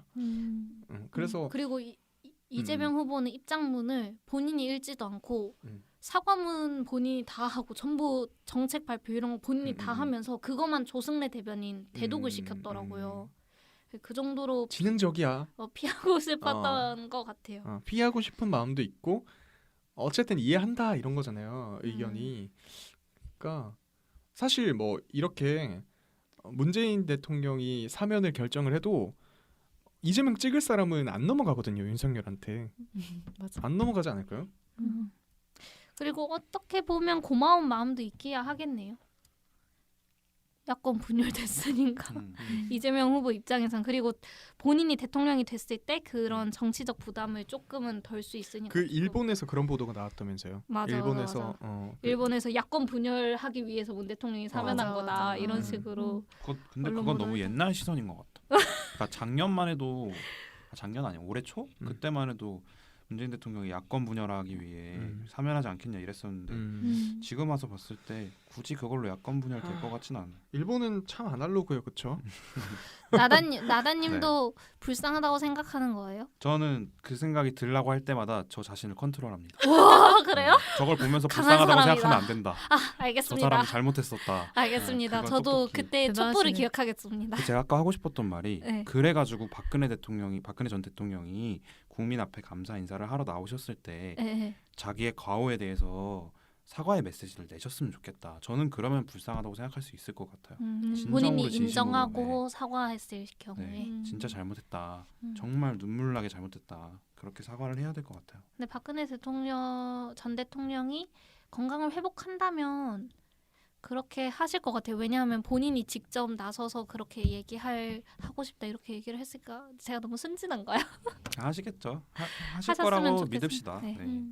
그게 맞을 것 같아요. 어쨌든 건강 회복 음. 하시고 확실한 건 이 판단이 내려지고 여권은 뭔가 마음이 느긋해졌고 야권은 오히려 더 긴장하고 있다. 아니, 박근혜의 야권 어떡하냐? 발언을. 야권 얘기로 넘어갈까요? 넘어갑시다. 우리 아유, 네. 지금 좀 얘기가 길어졌네요. 길어졌는데 일단 이슈가 많았어요. 저희가 한 주를 쉬기도 했고 아직 더 하고 싶은 얘기는 많지만 이 정도로 마무리하도록 하고 저희는 3부에서 야권 얘기로 한번 들어보도록 하겠습니다. 안녕.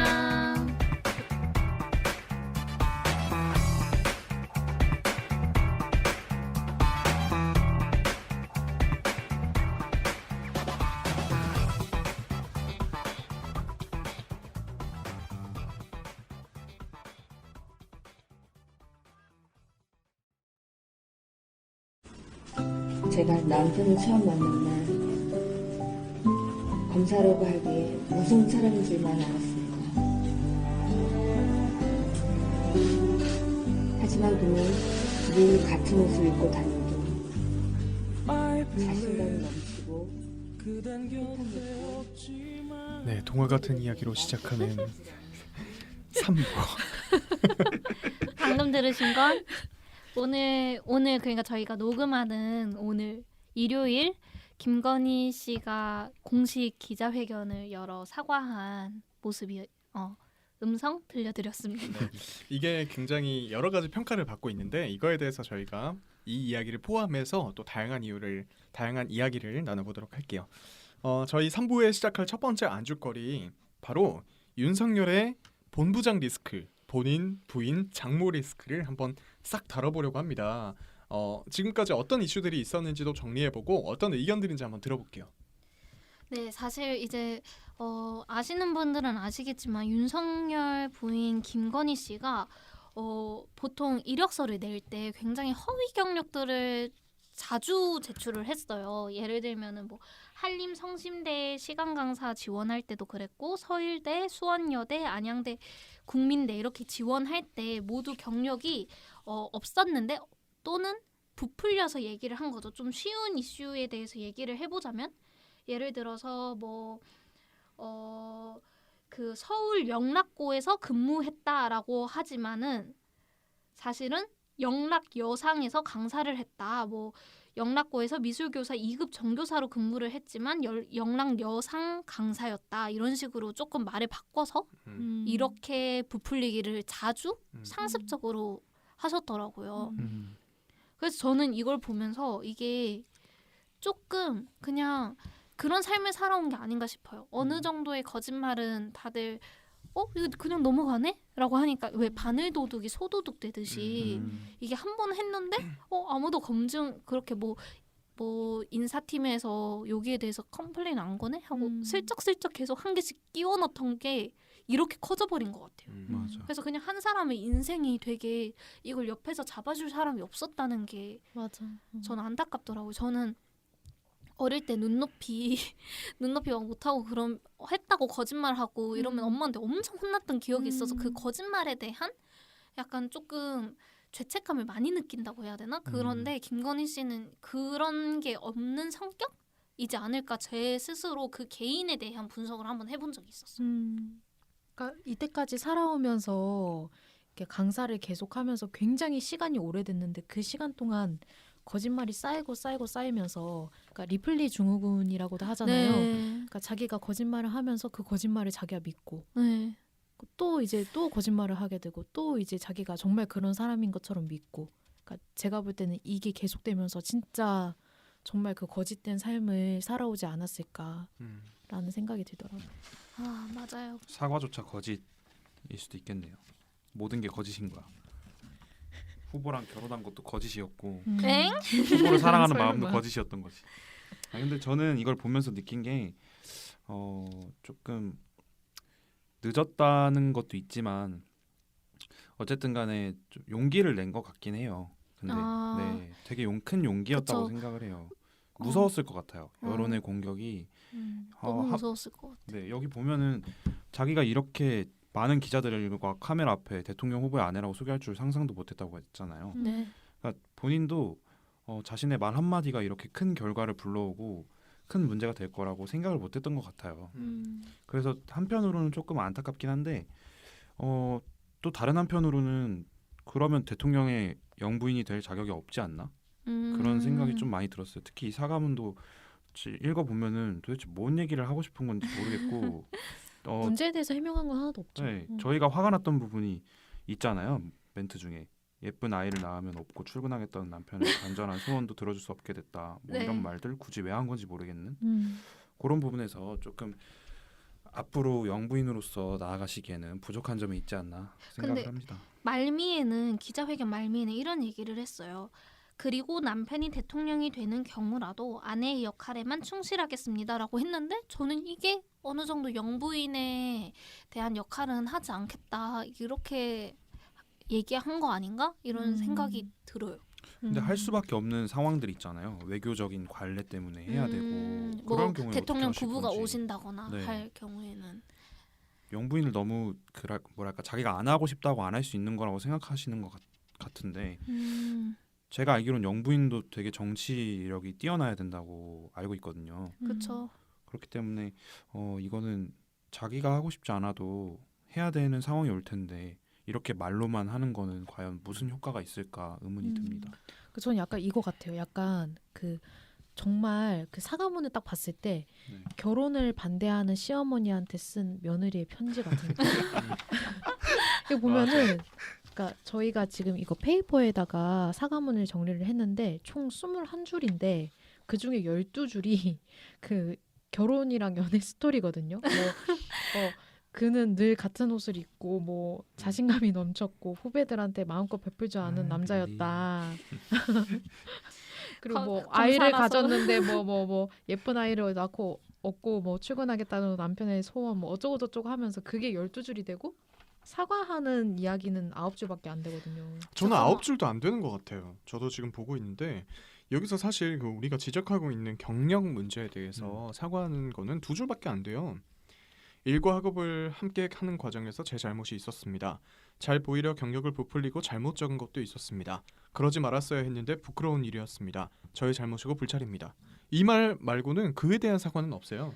와 이거는 사과문 몇 점 주시겠어요? 이거는 사과문이 사과문이 전 아니다. 사과문이 사과문이 아니라고 아니야. 생각해요. 맞아. 이거는 사과문이 맞아, 아니고 맞아. 러브 스토리고 러브 스토리에 사과문을 덧댔다 정도인 것 같고요.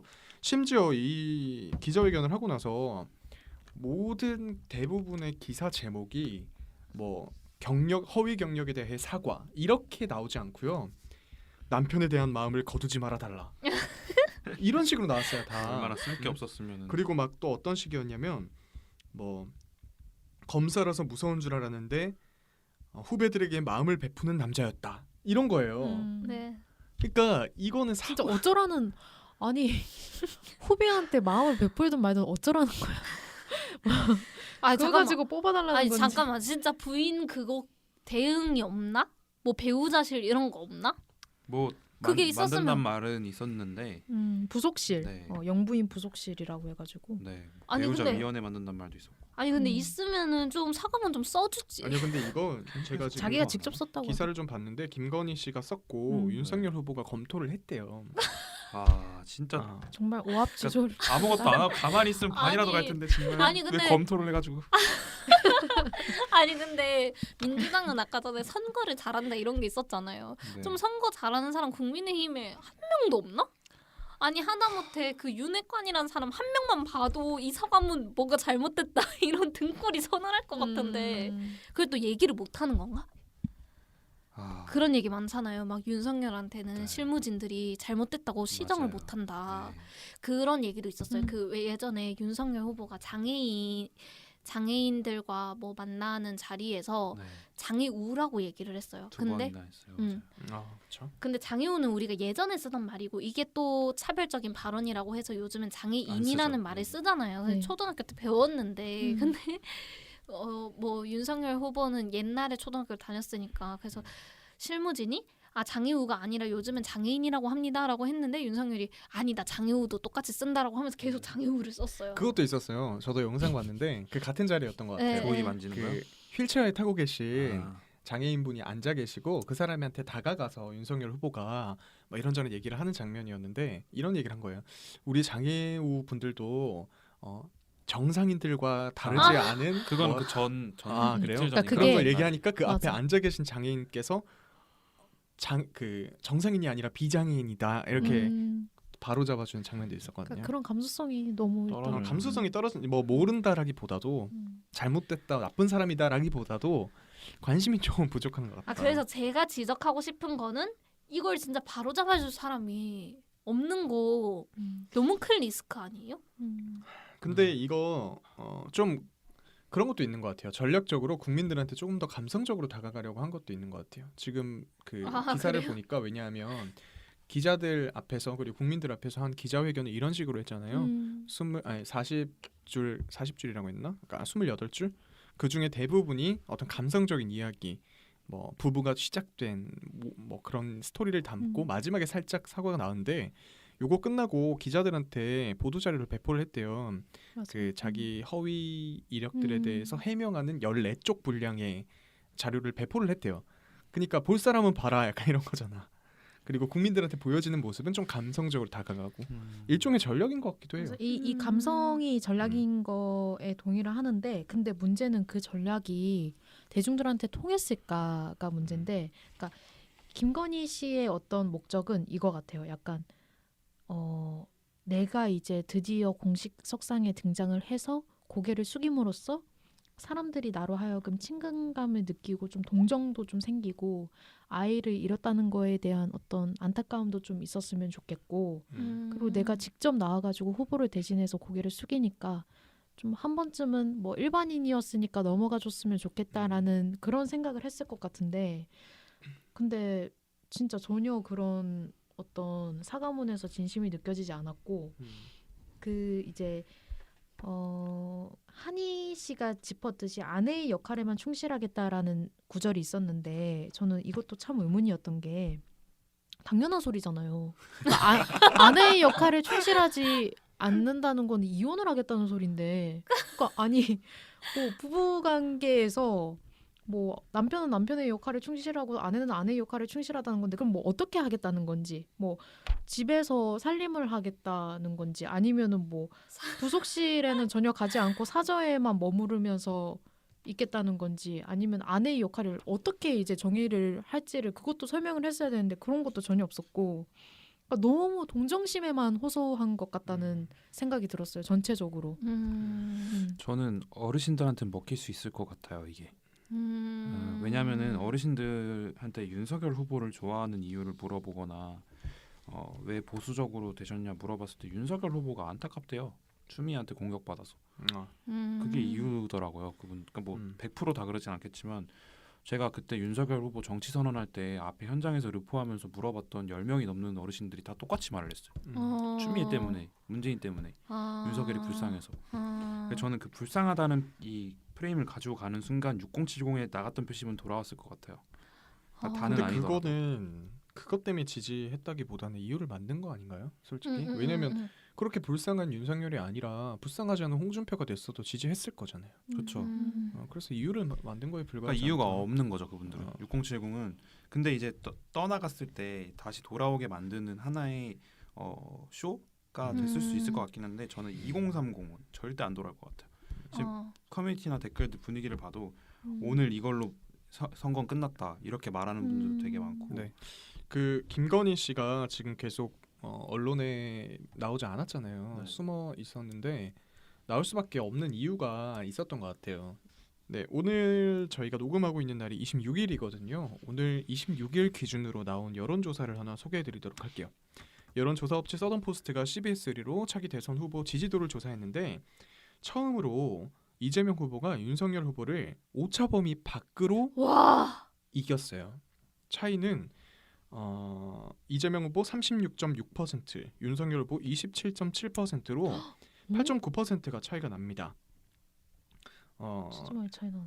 네, 일단 24일에서 25일 만 18세 남녀 1,010명을 대상으로 핸드폰 가상번호로 100%로 전화 면접 조사 방식으로 했고요. 표본 오차 95%, 신뢰 수준 플러스 마이너스 3.1%. 여론조사 중앙선거 여론조사 심의위원회 홈페이지를 참고하시면 되고 자세한 정보는 요거 꼼꼼하시네요. 네 이거 해야겠죠. 저희도 방송이니까. 해야죠. 좀 네 더 이거 저는 좀 전문성을 놀라웠어요. 아니 저는 항상 뭐 여론조사 발표됐을 때 계속 오차범위 아니어서 솔직히 저는 여론조사 보는 거 의미 없다고 생각했거든요. 네. 우리 5천만 명 국민 중에 물론 유권자는 이제 아이들 빼고 나면 5천만은 아니겠지만 그 많은 몇 천만 명의 유권자 중에 1,000명을 보고 여론조사를 알 수 있는 거는 사실 오차범위 아니면은 전 진짜 의미가 없다고 보는데 오차범위 바뀌면은 이거는 진짜 이따가 집에 가면서 한번 자세히 좀 뭔가 들여다봐야겠네요. 그 본부장 리스크가 많이 와닿았던 것 같아요 국민들한테. 근데 이게 또 여론조사는 한 개만 보면 안 되고 추세를 봐야 되는 거잖아요. 그쵸? 여러 가지 여론조사를 봐야 되는데 다음 주에 나오는 여론조사가 너무 기대될 것 맞아. 같아요. 나도 다음 주 여론조사 너무 어떻게 궁금해요. 나올지 너무 궁금해. 지금 이제 내일 발표된 여론조사인데, 그러니까 이제 저희가 방송하는 날에는 발표가 된 여론조사니까 저희가 네. 말씀드릴 수 있을 것 같아요. 한국경제신문이 여론조사 회사 입소스에 의뢰해 23일부터 이틀간 진행한 대선 후보 여론조사 결과에서 네. 이재명 더불어민주당 대선 후보가 37.8%, 윤석열 국민의힘 대선 후보가 37.5%. 얼마 차이 안 나네요. 근데 이 조사에서 처음으로 이제 전당대회 직후 그 뒤집힌 것 같더라고요. 오차범위 아니지만 좀 안에서. 뒤집힌. 확실히 추세는 추세는 뒤집히고 있는 것 같죠. 많은 여론조사가 최근에. 근데 이재명 네. 후보가 올라간다기보다는 네. 윤석열 후보가 빠지고 있어. 맞아요. 이재명 후보가 올라가는 건 아니야. 박스권에 갇혀 있는데 그 윤석열만 빠지고 있어. MBC가 되게 선거 때마다 재밌는 여론조사 이렇게 모아가지고 재밌는 걸 많이 하는데 이번에 또 여론조사를 조사하다라는 그 플랫폼이 있어요. 네. 이게 되게 재밌어요. 여기를 보면은 그 추세를 알 수가 있거든요. 근데 이 추세에서 어제 나온 기사인데 MBC가 그 346개의 여론조사를 다 조사해서 추세를 발표를 한 건데 이재명 38%, 윤석열 37.3%. 평균을 낸 거예요, 그러면? 종합 주가 지수와 유사한 개념이라고 보시면 된다고 하는 거 보니까 주식처럼 이렇게 흐름인 것 같아요. 그래서 이거 페이지 들어가 보면 MBC 폴이라고 치면 나오거든요. 페이지 이따가 들어가면 되게 들어가 재밌어요. 봐야겠어요. 일단 추세는 그렇습니다. 네. 그래서 김건희 씨가 등판을 할 수밖에 없는 계기였고 과연 이게 어떻게 작용을 할지도 지켜봐야 될 것 같아요. 근데 확실히 2030은 진짜 실리를 추구하잖아요. 되게 맞아요. 뭔가 현실적으로 보고 약간 그래서 뭐 이런 거 되게 많이 따지는데 아무튼 아까 나다님이 말씀하신 것처럼 진짜 김건희 사과문은 이제 그 2030들의 오히려 더 반발만 일으키는 그러게요. 그런 그 느낌일 것 같아요. 최근에 여론조사들의 추세 중에서도 많이 주목을 할 게 2030의 표심이잖아요. 네, 최근에 많이 뒤집혔더라고요. 맞아요. 20대가 진짜 20대가 특히 아까 제가 말씀드린 여론조사도 20대에서 한 6% 7% 앞섰어요 이재명 후보가. 그래서 20대가 많이 앞서고 있는 거, 많이 이렇게 뒤집히고 있는 것 같고 그런 측면을 야권 캠프에서는 좀 생각을 해야 되지 않을까. 어떤 해명을 할 때 젊은 층이 이해할 수 있는 말로 해야 될 것 같아요. 그냥 우리가 예쁜 사랑을 했고 뭐 검사여서 너무 무서워 보였는데 후배들에게 따뜻한 사람이었다. 이 얘기를 원하는 게 아니잖아요. 아니 나는 나였으면 2030을 겨냥한 사과문이었다면 나는 이렇게 썼을 것 같아. 국민대 거기에 대해서는 뭐 국민대 교수 지원할 때는 이런 상황이어서 이렇게 딱 짚어주는 거 정확하게 내가 인정을 하고 이거는 내가 여기 이런 게 뭐 그때 영락고에서 했는데 뭐 이름을 헷갈렸다던가 뭐 그런 구체적인 변명들, 해명들 그게 더 궁금했을 것 같아. 그렇게 했으면은 오히려 뭐 쿨하게 다 인정하네. 이렇게 좋게 봤을 수도 있을 것 같아. 이재명처럼 했으면 됐을 것 같아요. 저는 딱 짧게 5줄로 그냥 내가 잘못했다. 나는 근데 이재명 사과문에서는 계속 비교하게 되네요. 이재명 사과문에서는 그게 나 진짜 이러고 싶지 않은데 우리 그 이재명 사과문에서는 이렇게 얘기를 했습니다. 언론 보도에 나온 카드 게임 사이트에 가입해 글을 올린 당사자는 제 아들이 맞습니다. 난 이게 너무 명쾌하고 명확하고 시원하더라고. 이런 말이 없어. 어. 이런 류의 어떤 해명이 없어요. 맞아요. 그러니까 우리가 원하는 건 어떤 의혹이 보도된 거에 대해서 이거에 대해서는 이렇습니다를 원하는 거잖아요. 이게 뭐 설명 좀 해줘. 부인을 하든 인정을 하든 어. 어쨌든 얘기를 하고 앞으로 뭐 수사를 받겠습니다.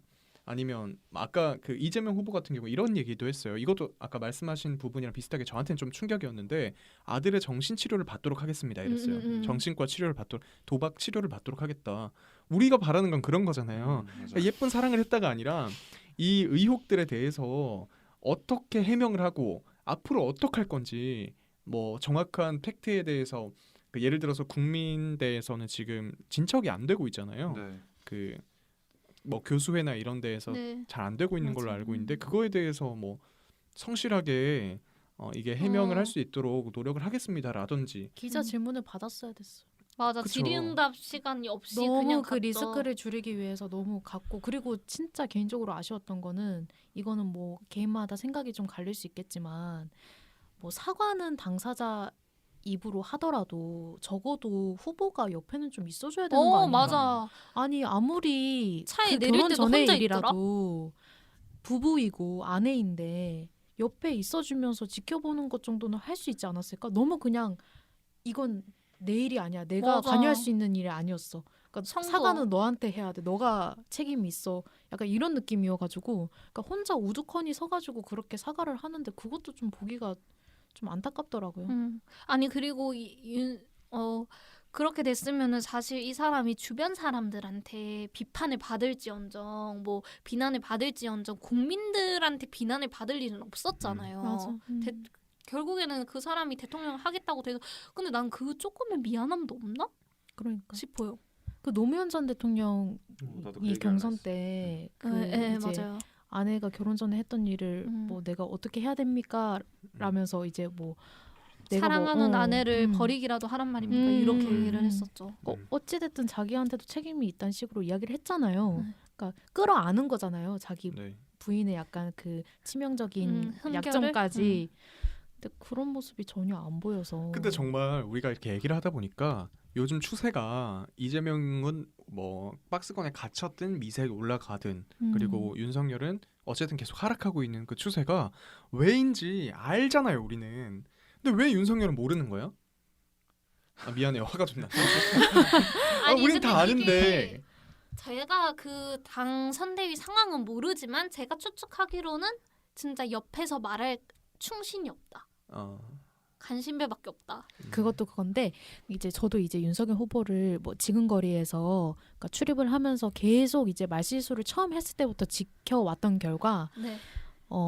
윤석열 후보 같은 경우에는 처음에 초반에 어땠냐면 말실수를 하고 나서 자기가 사과를 안 했어요. 왜냐면 그러니까 자기 의도대로 이야기를 그대로 실었으면은 이게 논란이 될 일이 없거든요. 자기 입장에서는. 왜냐면 그 맥락에 다 따지고 보면 그게 그렇게 잘못한 이야기는 아닌데 그러니까 언론에서는 이제 제목만 딱 이제 뽑아서 쓰다 보니까 이게 조금 부풀려지기도 하고 하면서 자기 입장에서는 이게 내가 고개를 숙여야 될 일까지는 아니지만 그러니까 여론이 그런 상황을 만드는 거에 대해서 조금의 어떤 화나는 어떤 감정도 있었을 테고 근데 이제 1년의 사건들을 계속 겪어오면서 아 내가 사과를 할 수밖에 없으면은 해야 되겠구나라는 거를 본인도 느꼈을 것 같아요. 근데도 여전히 이제 아직 정치인이 아니고 검사 생활을 오래 하다 보니까 좀 자기가 납득할 수 없는 부분에 대해서는 뭐 노련한 정치인처럼 이렇게 고개를 숙이기가 쉽지가 않구나. 그런 상황인 것 같아요. 웃긴 게 그 저기 뭐냐 11월 5일 날 선출된 다음에 네. 윤석열 후보의 태도를 보면은 네. 엄청 그 당당하고 자신만만한 게 느껴졌었거든요. 위풍당. 네, 충청도 출장 갔을 때 그때 네, 이렇게 가까이서 보면은 되게 여유롭고 사람이 네. 엄청 자신감 넘치고 말도 막 엄청 막 잘하고 이랬는데 그저께 이제 며칠 전에 성탄절 전에 그 행사가 있어가지고 갔었는데 윤석열 후보의 모습을 보는데 너무 이렇게 말하면 조금 죄송하지만 찌질해 보였어요. 그 가슴팍에서 종이를 꾸깃꾸깃 적은 거를 꺼내가지고 그걸 보고 읽는데 얼마나 참모들이 말실수하지 말라고 닥달을 했으면 저렇게 했을까 싶으면서 사람이 좀 기가 죽었더라고요. 그래도 인생에서 가장 힘든 시간을 보내고 있을 거예요. 그런 것 같아요. 그 윤석열 후보는 이렇게 생각할 것 같아요. 내가 왜 대통령 하겠다 그래가지고 특히 내가 아내 관련돼서 이런 거 나오면 맞아요. 좀 속상할 것 같긴 해요. 이렇게 리스크에 대해서 우리 본부장 리스크에 대해서 한번 얘기를 해봤는데 또 얘기를 반드시 해야만 하는 게 있어요. 뭐냐면 바로 윤석열 후보의 1인 1망언들에 대해서입니다. 정말 우리 일단 시작하기 전에 예. 기억나는 윤석열 후보의 망언들을 하나씩 좀 되짚어 볼까요? 옛날 것들 다 우리 기억나는 거 얘기해 봅시다. 손발 노동? 손발노동. 정확하게 좀 얘기해 주세요. 제가 정확히 기준들을? 찾아서 다시 오겠습니다. 그러면 그동안 제가 얘기하고 있겠습니다. 주 120시간. 그러니까 그게 스타트업 대표들하고 만나가지고 얘기한 건데 거기에서는 이제 개발자들이 밤을 많이 새잖아요. 그리고 실제로 노동 환경이 프로젝트 있으면은 막 밤을 샜다가 안식월 이래가지고 한 달 동안 뭐 휴가를 준다거나 이런 식으로 하는 데도 있어요.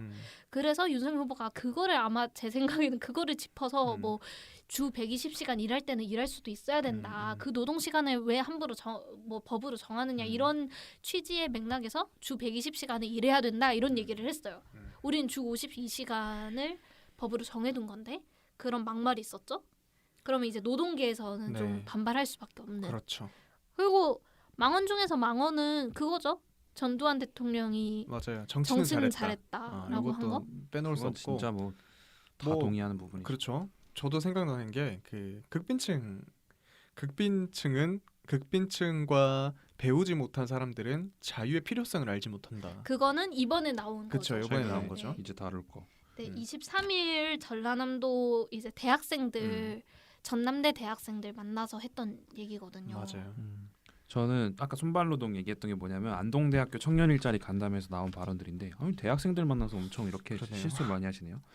손발노동은 인도도 안 한다. 아프리카나 하는 것이다. 그리고 비정규직에 대해서도 사실 임금에 큰 차이 없으면 비정규직이나 정규직이 큰 의미 있냐.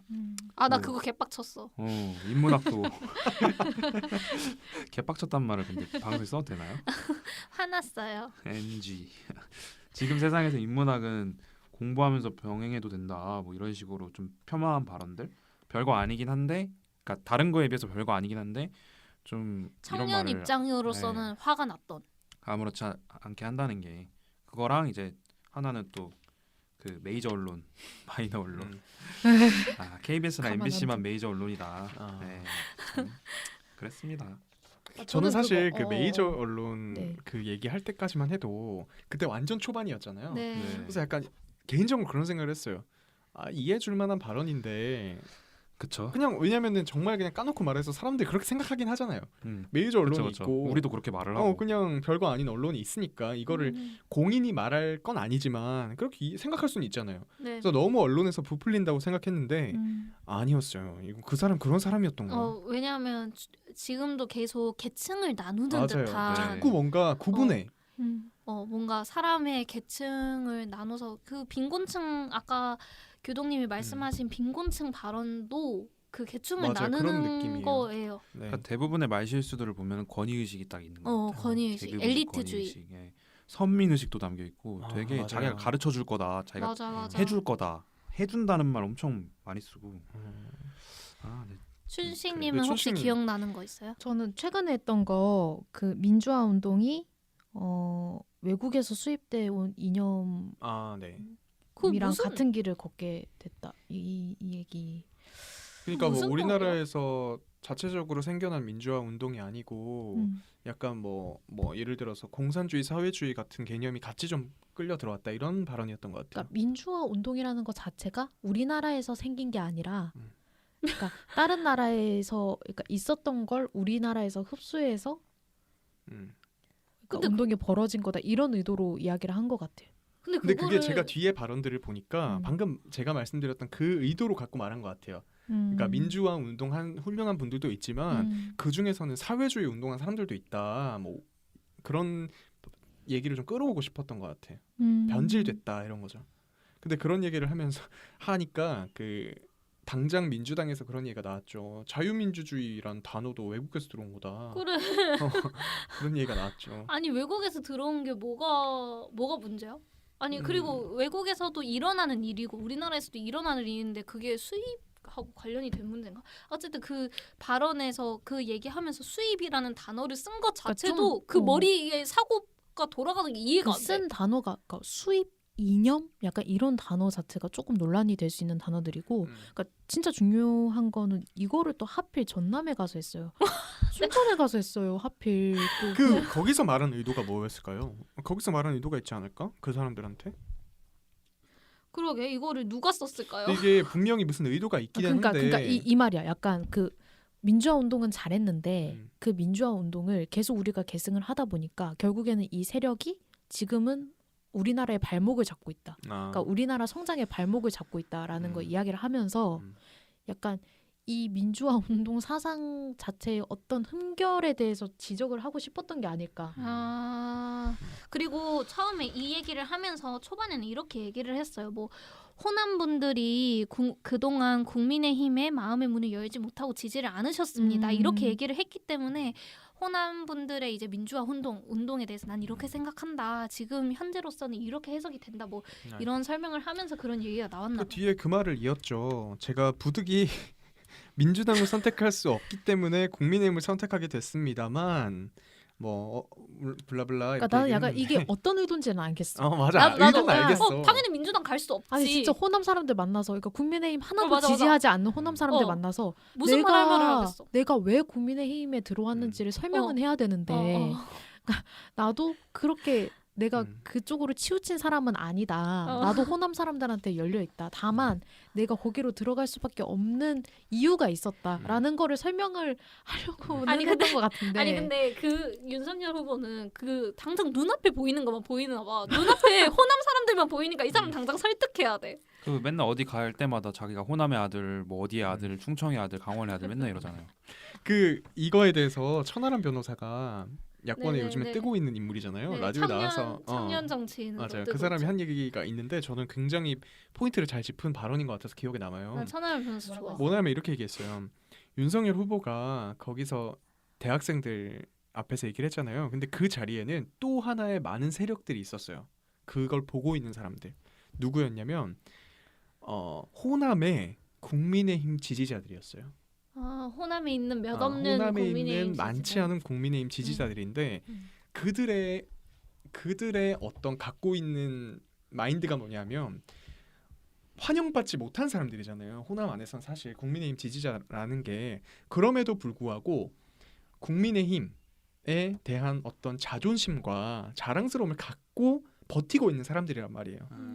근데 그 사람들 앞에서 설득한다는 이유로 부득이 국민의힘을 선택했다 이렇게 말을 한 거예요. 그게 이런 의미를 담고 있겠죠. 민주당을 선택하긴 싫었지만 국민의힘도 별로야. 왜냐면 호남 사람들 앞이니까 그 얘기를 한 건데 그걸 듣고 있는 많은 그 국민의힘 호남 지지자들 앞에서 그 얘기를 한 건 핀트가 좀 되게 어긋난 얘기였다. 그 사람들의 자존심을 건든 얘기였다 이거죠. 그래서 맞는 말인 것 같다. 라는 생각이 들었고 그리고 또 하나 저는 놓칠 수 없는 망언 이번에 얘기 나왔는데 그 자리는 아니었는데 이재명 후보의 토론에 대해서 계속 지금 거절을 하고 있잖아요. 네. 제가 알기로 한 최소 2번 거절한 걸로 알고 있어요. 네네. 그거 외에 이제 네. 법으로 규정된 3번의 토론만을 맞아. 하는 걸로 알고 제가 있는데 이거 어제 근무여가지고 아침에 딱 뭐하지 봤는데 네. 갑자기 경제 TV 네. 3%라고 되게 괜찮은 네. TV더라고요. 그거 보면서 이렇게 다 봤어요 일일이. 근데 이제 이재명 후보는 말을 진짜 잘하더라고요. 근데 이제 윤석열 후보 거를 보던 중에 너무 재미없어서 껐는데 나중에 이제 워딩을 보니까 그 토론을 하기 싫다 이런 말이 있는 거예요. 맞아요. 정책 토론을 왜 하는지 모르겠다. 그리고 저는 거기에 더 충격적인 게 국민의힘 경선 16번 토론한 거 누가 봤냐. 맞아요. 제가 이거 그 말을 얼마나 해요. 많이 봤는데. 제가 그 말을 하고 싶었어요. 그거 이준석 속 뒤집힐 얘기예요. 진짜 이준석이 진짜 좀 들고 일어난다. 아니 그때 뭐 민주당보다 훨씬 맞아, 토론이 뭐 흥행했어요. 흥행이 됐다면서 그걸로 엄청 홍보하지 않았어요? 내가 볼 때는 이거는 진짜 측근의 문제예요. 진짜. 측근이 계속 이렇게 그러니까 막 부추기는 거야. 완전 동의. 이거 뭐 진짜 동의. 사람을 제가 망치는 경선 토론 거야. 16번인데 뭐 누가 많이 보셨나요? 이렇게 말했잖아요. 네. 이거 성대모사 좀 해줄 수 있어요? 글쎄 뭐. 근데 저 잘 못해요. 윤석열 후보는. 안철수 후보는 자신 있어요. 아이고 아닙니다. 그렇지 않습니다. 잘하네요. 잘한다. 그리고 그 뭐지 윤석열 후보가 이 얘기를 했어요. 나는 정책에 대해서 얘기를 하고 싶어도 그게 이제 뭐 네거티브라고 얘기를 했나요? 뭐 그런 거에 대한 싸움밖에 안 방어, 된다. 공격과 방어를 하다 보면 싸움밖에 안 된다라고 했는데 그건 사실이에요. 근데 그건 사실인데 정책 토론도 굉장히 얘기 많이 했어요. 국민의힘 많이 토론을 했죠. 나 본 사람으로 다 챙겨 본 사람으로서는 사실 언론이 주목하는 게 그런 네거티브 공방뿐인 거지. 정책에 대한 토론도 굉장히 얘기를 많이 해서 윤석열 후보가 아니 그리고 정책이 없어서 그런 거 아닌가? 아니 진짜 정치인이 가져야 될 자세가 아니잖아요. 다 떠나서. 맞아. 그러니까 흥행을 했고 안 했고를 떠나서. 그리고 민주주의 자체가 한 사람이 이제 국민들을 설득시키고 약간 그 명분을 얻는 과정이잖아요. 그렇죠. 그 과정에서 이제 기자회견도 하는 거고 내 말을 사람들 내 말 설득력 있게 토론 그러니까 설득력 있게 설득을 하는 과정인데 그게 토론이라는 장이 굉장히 좋은 수단인 건데 그거를 저는 또 이해가 안 되는 게 경시하는 거죠. 이렇게 말했어요. 뭐 실제 국민의힘 경선 토론을 16번 해보니까 그렇더라라고 말하면서 자기 생각을 얘기하고 그거를 우리 시청자들이나 전문가들이 보고 스스로 판단하는 게 좋을 것 같다라고 말했어요. 그러니까 토론이 아니라 정책 각자 후보들이 그냥 말하는 자리를 보고 시청자들이 판단하는 게 좋을 것 같다는 말인데 안 나가고 있잖아요 인터뷰들을. 맞아. 라디오 안 나가고 뉴스 쇼나 뭐 이런데 하나도 안 나가고 맞아. 있잖아요. 이재명은 많이 나가고 있는데 맞아. 이게 말이 되게 모순이 되는 거예요. 그러니까 내가 볼 때는 진짜 후보는 말을 최대한 아껴야 될 것 같고 제가 진짜 저번 주에 또 이제 윤석열 후보 측근을 만나가지고 밥을 같이 먹었는데 윤핵관인가요? 핵관은 아니에요. 윤핵측? 윤관 윤측? 핵관같이 그렇게 가까운 쪽은 아니지만 하여튼 선대위에서 일하고 있는 사람 만났는데 진짜 웃긴 얘기를 들었어요. 이제 그분도 이제 윤석열 후보의 리스크를 알고 있는 거예요. 그러면서 현장에서 최대한 후보가 말을 안 하고 그냥 행동만 하는 쪽으로 기획을 해야 된다. 그러니까 경청의 리더십으로 포장을 해야 된다라고 이야기를 그래요? 하더라고요. 비빔밥 만들고 비빔밥 만들고 봉사를 전 하고 뭐 소방관 뭐 소방 시설을 둘러본다든지 뭐 이런 현장 행보를 계속하고 말을 하지 마라. 그러니까 그거를 계속 이제 그 측근이 조언을 하고 있다고 하더라고요. 경청의 리더십 앞으로 이런 얘기 많이 나오겠다. 그러니까 막 수첩에 적는 모습 이런 거 좀 보여주고 그 출장 가서 계속 듣기만 했잖아요. 오늘 들으러 온 자리다 이러면 자기 말 안 한다고. 맞아. 아 그래요? 네. 그러니까 과연 그 후보가 그 지역을 한번 갔다 오면은 엄청 뽕을 받는데요. 그 뽕을 받고 망언을 한대요. 그 레퍼토리가 윤석열 이런 거 똑같대요. 때문에? 그런 걸 한번 받으면은 망언을 한다고 하더라고요. 정신 못 차리지. 이렇게 신나가지고. 그 대표적인 예로 한교안 대표가 있죠. 그 총선 때까지 정신 못 차리고 통합당에 대승할 것으로 예상을 하다가 아주 그냥 아직도 그랬군요. 후보라고 하시던데. 하여튼 마지막 얘기 해야 되지 네 않을까? 그렇습니다. 할 말은 많지만 이 정도로 하죠. 슬프네요. 슬퍼요. 네, 또 리스크가 있어. 어떻게 양 후보가 다 이렇게 논란이 계속 많고 우리가 할 말이 너무 많다는 게 좀 맞아. 슬퍼요. 아니 사실 그리고 본부장 리스크라고 했지만 저는 본부 이 리스크라고 봅니다. 이는 뭐죠? 본인 부인 장모가 아니라 본인 부인 이준석 리스크. 그래요. 우리 이준석에 대해서도 얘기를 간략히 해볼 건데 아니 저번에 우리가 한번 얘기를 했잖아요. 울산 회동이라고 하면서 맞아요. 이제 네. 이준석 대표가 극적으로 봉합했다 그쵸. 이런 얘기를 지난 방송에서 했었는데 이준석 대표가 또 가출을 했어요. 네. 맞아요. 이번엔 가출이 아니에요. 그때는 가출이었죠. 그때는 아. 가출이 이번엔 분가를 해버렸어요. 분가. 음.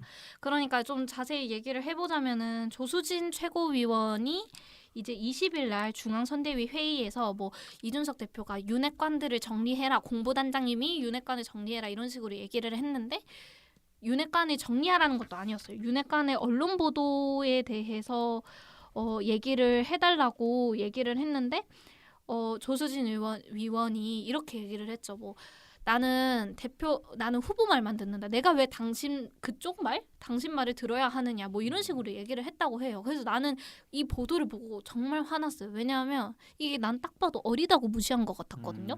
옛날부터 무시해왔죠 조수진 최고는.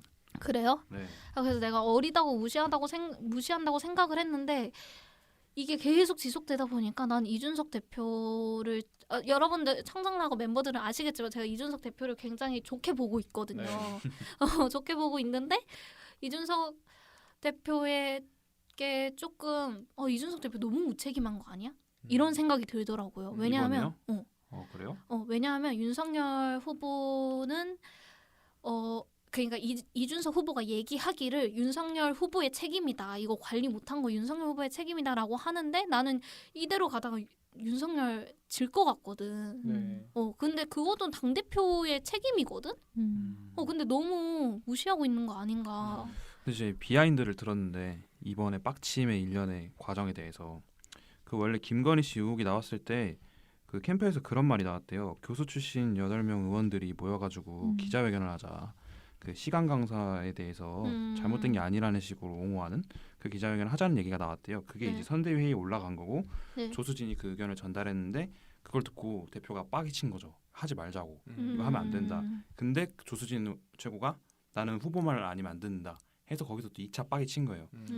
그래서 그 빡침을 표현하고 나갔잖아요. 나갔는데 아무 말 안 하고 있다가 이제 그 다음에 기자들이 질문했을 때 이런 일이 있었다라고 말을 했어요. 근데 그거 가지고 이제 윤석열 후보가 뭐라 했냐면 민주주의 정당에서는 있을 수 있는 맞아. 일이다. 맞아요. 거기서 3차 빡침이 오셨대요 대표가. 그래서 시간을 준 거죠. 9시에 자기가 이제 오늘 4시에 기자회견 할 거다. 이 말이 뭐냐면 그 7시간 동안 맞아. 조수진 너 나가라. 근데 7시간 동안 그 선대위에서 아무도 조수진한테 나가란 말을 안 하고 뭐 논의도 안 하고 있다가 이준석이 4시에 사퇴를 하니까 그제서야 이제 조수진 나가라고 선대위 내부에서 그런 말이 나올 정도로 후보가 관리를 못했다고 하더라고요. 근데 아시는 분은 아시겠지만 조수진 최고위원이 이준석 대표가 사퇴할 때까지 사퇴 안 하다가 이준석 대표가 사퇴하니까 사퇴했어요. 그게 너무 웃겨. 그러니까요. 소잃고 외양간 고치는 거야 뭐야. 진짜 그러니까 하지. 같이 죽자 이거죠.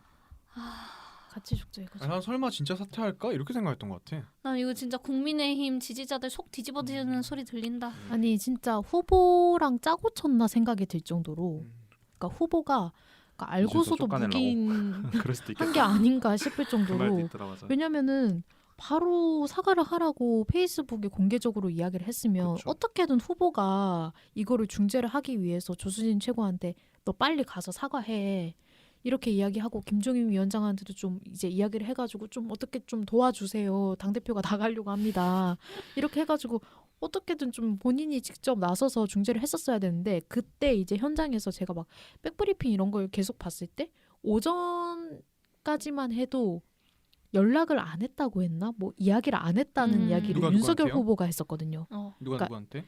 윤석열 후보가 이준석 대표한테 직접적으로 연락을 취한 적은 없다는 이야기를 그러니까 이준석 대표가 그 아침에 올렸는데도 그때까지도 몇 시간이 지난 그때까지도 아무런 조치를 취하지 않고 손을 놓고 있었고 결국에 이준석 대표가 기자회견을 하는 그 1시간 전인가 30분 전에 와가지고 맞아. 당대표실에 앉아 있었거든요. 조수진 최고위원이. 나 그거 아니 나 이거는 의도적으로밖에 안 그거 보여. 나 너무 웃겼던 거 있어요. TV? TV요. 그 TV 문을 맞나? 열고 나왔잖아. 문을 열고 딱 나왔을 때 기자들이 몰려 들어가지고 조수진 최고위원이. 조수진 아. 최고한테 이준석 그 기자회견 하는 거 기자회견 하는 거 봤나? 보셨어요? 하니까 대답이 그랬잖아요. 여기 TV가 없어가지고 못 봤다 했는데 머리 뒤에 TV가 나오고 있어. 아 그래요? 그 아니, TV 나는- 봤어요? 나는 그 말도 웃긴데 유튜브라도 보지 이런 생각했거든. 그러니까 뭐 여기 TV가 없어가지고 못 봤다라고 했는데 그 장면을 보면은 아. 뒤에 TV가 나오고 있어요. 머리 뒤에. 너무 웃긴 거예요. 근데 그리고 네. 그 사과문의 첫 문장이 너무 틀렸어요. 뭐였어요? 네. 그 인터뷰에 대해서 그거였잖아요. 인터뷰에 대해서 그 이 기자회견에 대해서 어떻게 생각하냐, 뭐 이번 사태에 대해서 어떻게 생각하냐 하니까 제가 나이가 몇 살 더 많은데 맞아. 맞아. 이렇게 맞아. 시작했죠. 나는 그래서 그 뭐지 제가 이제 이거를 저희 선배님한테 공유를 하는데 막 나는 그거만 보고 나는 되게 그거를 빨리빨리 줘야 되니까 나는 그거를 대충 훑어보고 줬는데 나는 조수진 최고위원이 사과 아닌 줄 알았죠. 사과 아닌 줄 나도, 알았어. 나도. 내가 몇 살 더 근데 사실 진이는 그런 거였어요. 내가 몇 살 더 많은데 그걸 헤아려 주지 못해서 내가 잘못했다 이런 얘기였는데 나는 앞부분만 읽고 와 조수진 진짜 세다 이래가지고 나 오해했었어. 세긴 세요. 사람. 그렇죠. 네. 그 한이님이 이제 그런 말했잖아요. 자기는 이준석이 이번에 좀 잘못한 것 같다고. 네. 근데 당내 여론을 들어보면은 아니라는 말들이 더 많더라고. 이번에는 후보가 더 잘못한 거다. 울산 회동 때는 이준석이 잘못했는데 이번에는 후보가 잘못한 게 아니냐. 춘식님이 말한 것처럼 그런 말들이 많더라고요. 나도 후보한테 잘못이 있다고 생각해. 1차적인 잘못은 후보한테 있다고 그쵸. 생각해. 윤석열이 너무 안 가해. 그러니까 한 표를. 그 리더십이 그러니까 이 선대위조차도 추스리지 못하는 리더십을 가지고 어떻게 국정 운영을 근데 그런 면도 있고 이준석이 워낙 특이한 인물인 것 같기도 해요. 맞아 약간 맞아요. 컨트롤하기 힘들긴 여태까지의 당 대표와는 너무 다르잖아요. 맞아 맞아. 여태까지 당 대표는 그 후보가 나오고 나면 완전 그냥 사라져 버렸는데 그쵸. 원래는. 근데 어떻게 생각하면 이준석이 선출될 때 많은 지지자들이 그런 모습을 지금 같은 모습을 바랬던 것 같아요. 그러니까 그냥 후보에 휩쓸리고 그냥 당내에 휩쓸리지 않고 진짜 줏대를 가지고 젊은 사람들을 대변할 사람을 원했던 것 같고 이준석은 그런 모습을 유지해야만 자기의 정치적인 생명이 연장되는 거잖아요. 근데 그거랑 이 후보가 윤 후보가 바라고 있는 것이 너무 다르다. 동상이몽이다 이런 생각이 좀 들어요. 근데 난 진짜 의문인 게 교동님이 말씀하셨지만 이준석 대표는 지금 자기가 배지를 달고 있는 것도 아니고 지금은 대표지만 대표직에서 물러나면은 어떻게든 정치적인 생명을 유지를 해야 되는데 왜 윤석열 후보란 척을 지는 건지. 그러니까 저는 이게 약간 윤석열 후보를 안 되는 카드라고 생각하고 버린 건가라는 생각도 들고, 그러니까 미리 발을 뺀 제가 그 건가라는 얘기했죠. 생각도 우리 들고. 첫방 때 제가 했던 말 기억나요? 이준석은 윤석열이 당선되지 않을 거라고 생각할 거라고. 그때 그런- 후보 결정이 안 됐을 때였죠. 그렇죠. 그러니까 너무 그 이제 울산 회동 끝나고 나서도, 그러니까 누군가는 울산 파동이라고 하던데 그 울산 회동 끝나고 나서도 그러니까 별로 그 홍보 본부장으로서 적극적으로 선거에 나선다는 느낌을 제가 못 받았거든요. 그러니까 조금 거리를 두는 느낌? 그러니까 후보한테 책임을 좀 전가하는 느낌이 들어가지고 이게 뭘까? 근데 그런 생각도 들어요. 이제 비교하게 민주당밖에 없으니까 민주당 같은 경우에는 송영길 대표가 후보가 뭐 하자라고 하면은 최대한 그 방안을 생각해 보잖아요. 근데 이준석은 아니다 싶으면 아 이거 아닙니다 이렇게 얘기를 하잖아요. 그래서 문제가 생기는 것 같은데 근데 이미 결이 다른 사람인 것 같아요. 좀 차이가 있는 것 같아요. 왜냐하면 일하는 방식이나 이재명이랑 이런 거에서? 송영길은 원래부터 같은 방향을 바라봤던 것 같아요. 그래서 그 민주당 경선 때도 이낙연 측에서 반발을 했잖아요. 약간 송영길 대표가 이재명 편인 것 같다. 쪽만. 맞아. 애초에 좀 생각하는 방향성이 비슷했던 것 같고 이준석과 윤석열은 애초에 안 맞는 결인 것 같아요. 맞아요. 그래서 이번에 그 당내에서 뭐 그런 얘기가 나왔잖아요. 이준석이 자기 정치한다. 근데 어젠가 이준석이 이런 인터뷰를 했더라고요. 뭐 자기 정치한다, 자기 돋보이려고 한다라는 질문에 대해서 이준석이 답변을 이렇게 했어요. 나는 이미 대한민국에서 나를 모르는 사람이 없기 때문에 돋보일 필요가 없다라고 얘기했대요. 모르는 사람 없긴 하지. 전 그래서 진짜 정치 그 모르는 말이 애들도 무슨 다 의미냐면 난 돋보이려고 하는 게 아니라 진짜 내가 올바르다고 생각하는 대로 하는 거다 이런 의미인 것 같아요. 그래서 이준석은 자기가 맞다는 생각으로 가고 있는 거고 윤석열은 그걸 윤석열도 윤석이 맞다고 생각하는 대로 가고 있는 거. 그냥 결이 다르다. 송영길이랑 이재명은 애초에 결이 같았고 그냥 그 차이인 것 같아요. 그러니까 정말 베테랑 정치인 2명과 그러니까 우리가 좀 예측할 수 있는 정치인 2명과 정치 예측이 초보. 불가능한 정치 평론가 출신의 어. 청년과 정치 초보. 맞아요. 정치 초보. 정치 진짜 신인. 어디로 튈지 모르는 정치 신인 한 명의 어떤 정치 신인. 근데 그래서 나는 근데 이준석 대표가 이렇게 처음에 그 상임선대위원장직을 딱 내려놨을 때만 해도 김종인이 뭐 그립을 잡는다? 네. 이런 얘기가 많았잖아요. 김종인이 그립을 잡아서 네네네. 선대위를 재구성할 거다. 그래서 나는 이준석이 김종인한테 정권을 좀 더 주기 위한 힘을 싣기 위한 그런 행동이었을까 이렇게 생각했는데 또 김종인은 안 보여. 김종인 어디 갔어요? 존재감이 너무 그러니까. 없어졌어요. 김종인. 아니 근데 난 김종인은 존재감이 없다 정도인데 김병준 불쌍해요. 김병준은 진짜 거의 뭐 없다시피. 뭐 근데 인터뷰만 하시던데 언론 인터뷰. 네. 애초에 그 막 영입을 했잖아요. 그러니까 뭐 선대위원장, 총괄위원장, 뭐 김병준 이렇게 여러 명 다 들어왔잖아요. 김한길, 뭐 김종인 각자 뭘 하고 있는지 모르겠어요. 근데 왜 이렇게 다 데려온 거야 이럴 거면? 근데- 그게 문제인 거죠, 진짜. 근데 심지에까지 데리고 오고. 나는 근데 김종인 위원장을 굉장히 긍정적으로 평가하는데 왜냐하면 되게 나이는 많지만 되게 개혁적이고 네. 좀 더 계속 변화하려는 시도를 보이는 것 자체를 난 긍정적으로 보는 그게 되게 좋은 할아버지라고 생각하는데 최근에 보니까 되게 뭐라 해야 되지? 쇠약해지셨더라고. 그러니까 되게 말씀도 잘 못 알아들으시고 기자 질문도 잘 못 알아들으시고. 민주당에서 요즘에 인터뷰에 민주당 측 패널이 많이 나와서 많이 하는 얘기가 뭔지 알아요? 뭐. 김종인이 총기가 사라졌다라는 얘기를 되게 많이 하더라고요. 그러니까 못 이길 것 같다 이거지. 총기가 흐려지신 것 같다 이런 말 되게 난 무시하는 걸로 느껴졌거든. 나이도 들었고. 근데 그 말을 인터뷰에서 많은 사람들이 하더라고요. 민주당 측에서 약간 은근 무시하는 것 같기도 하고.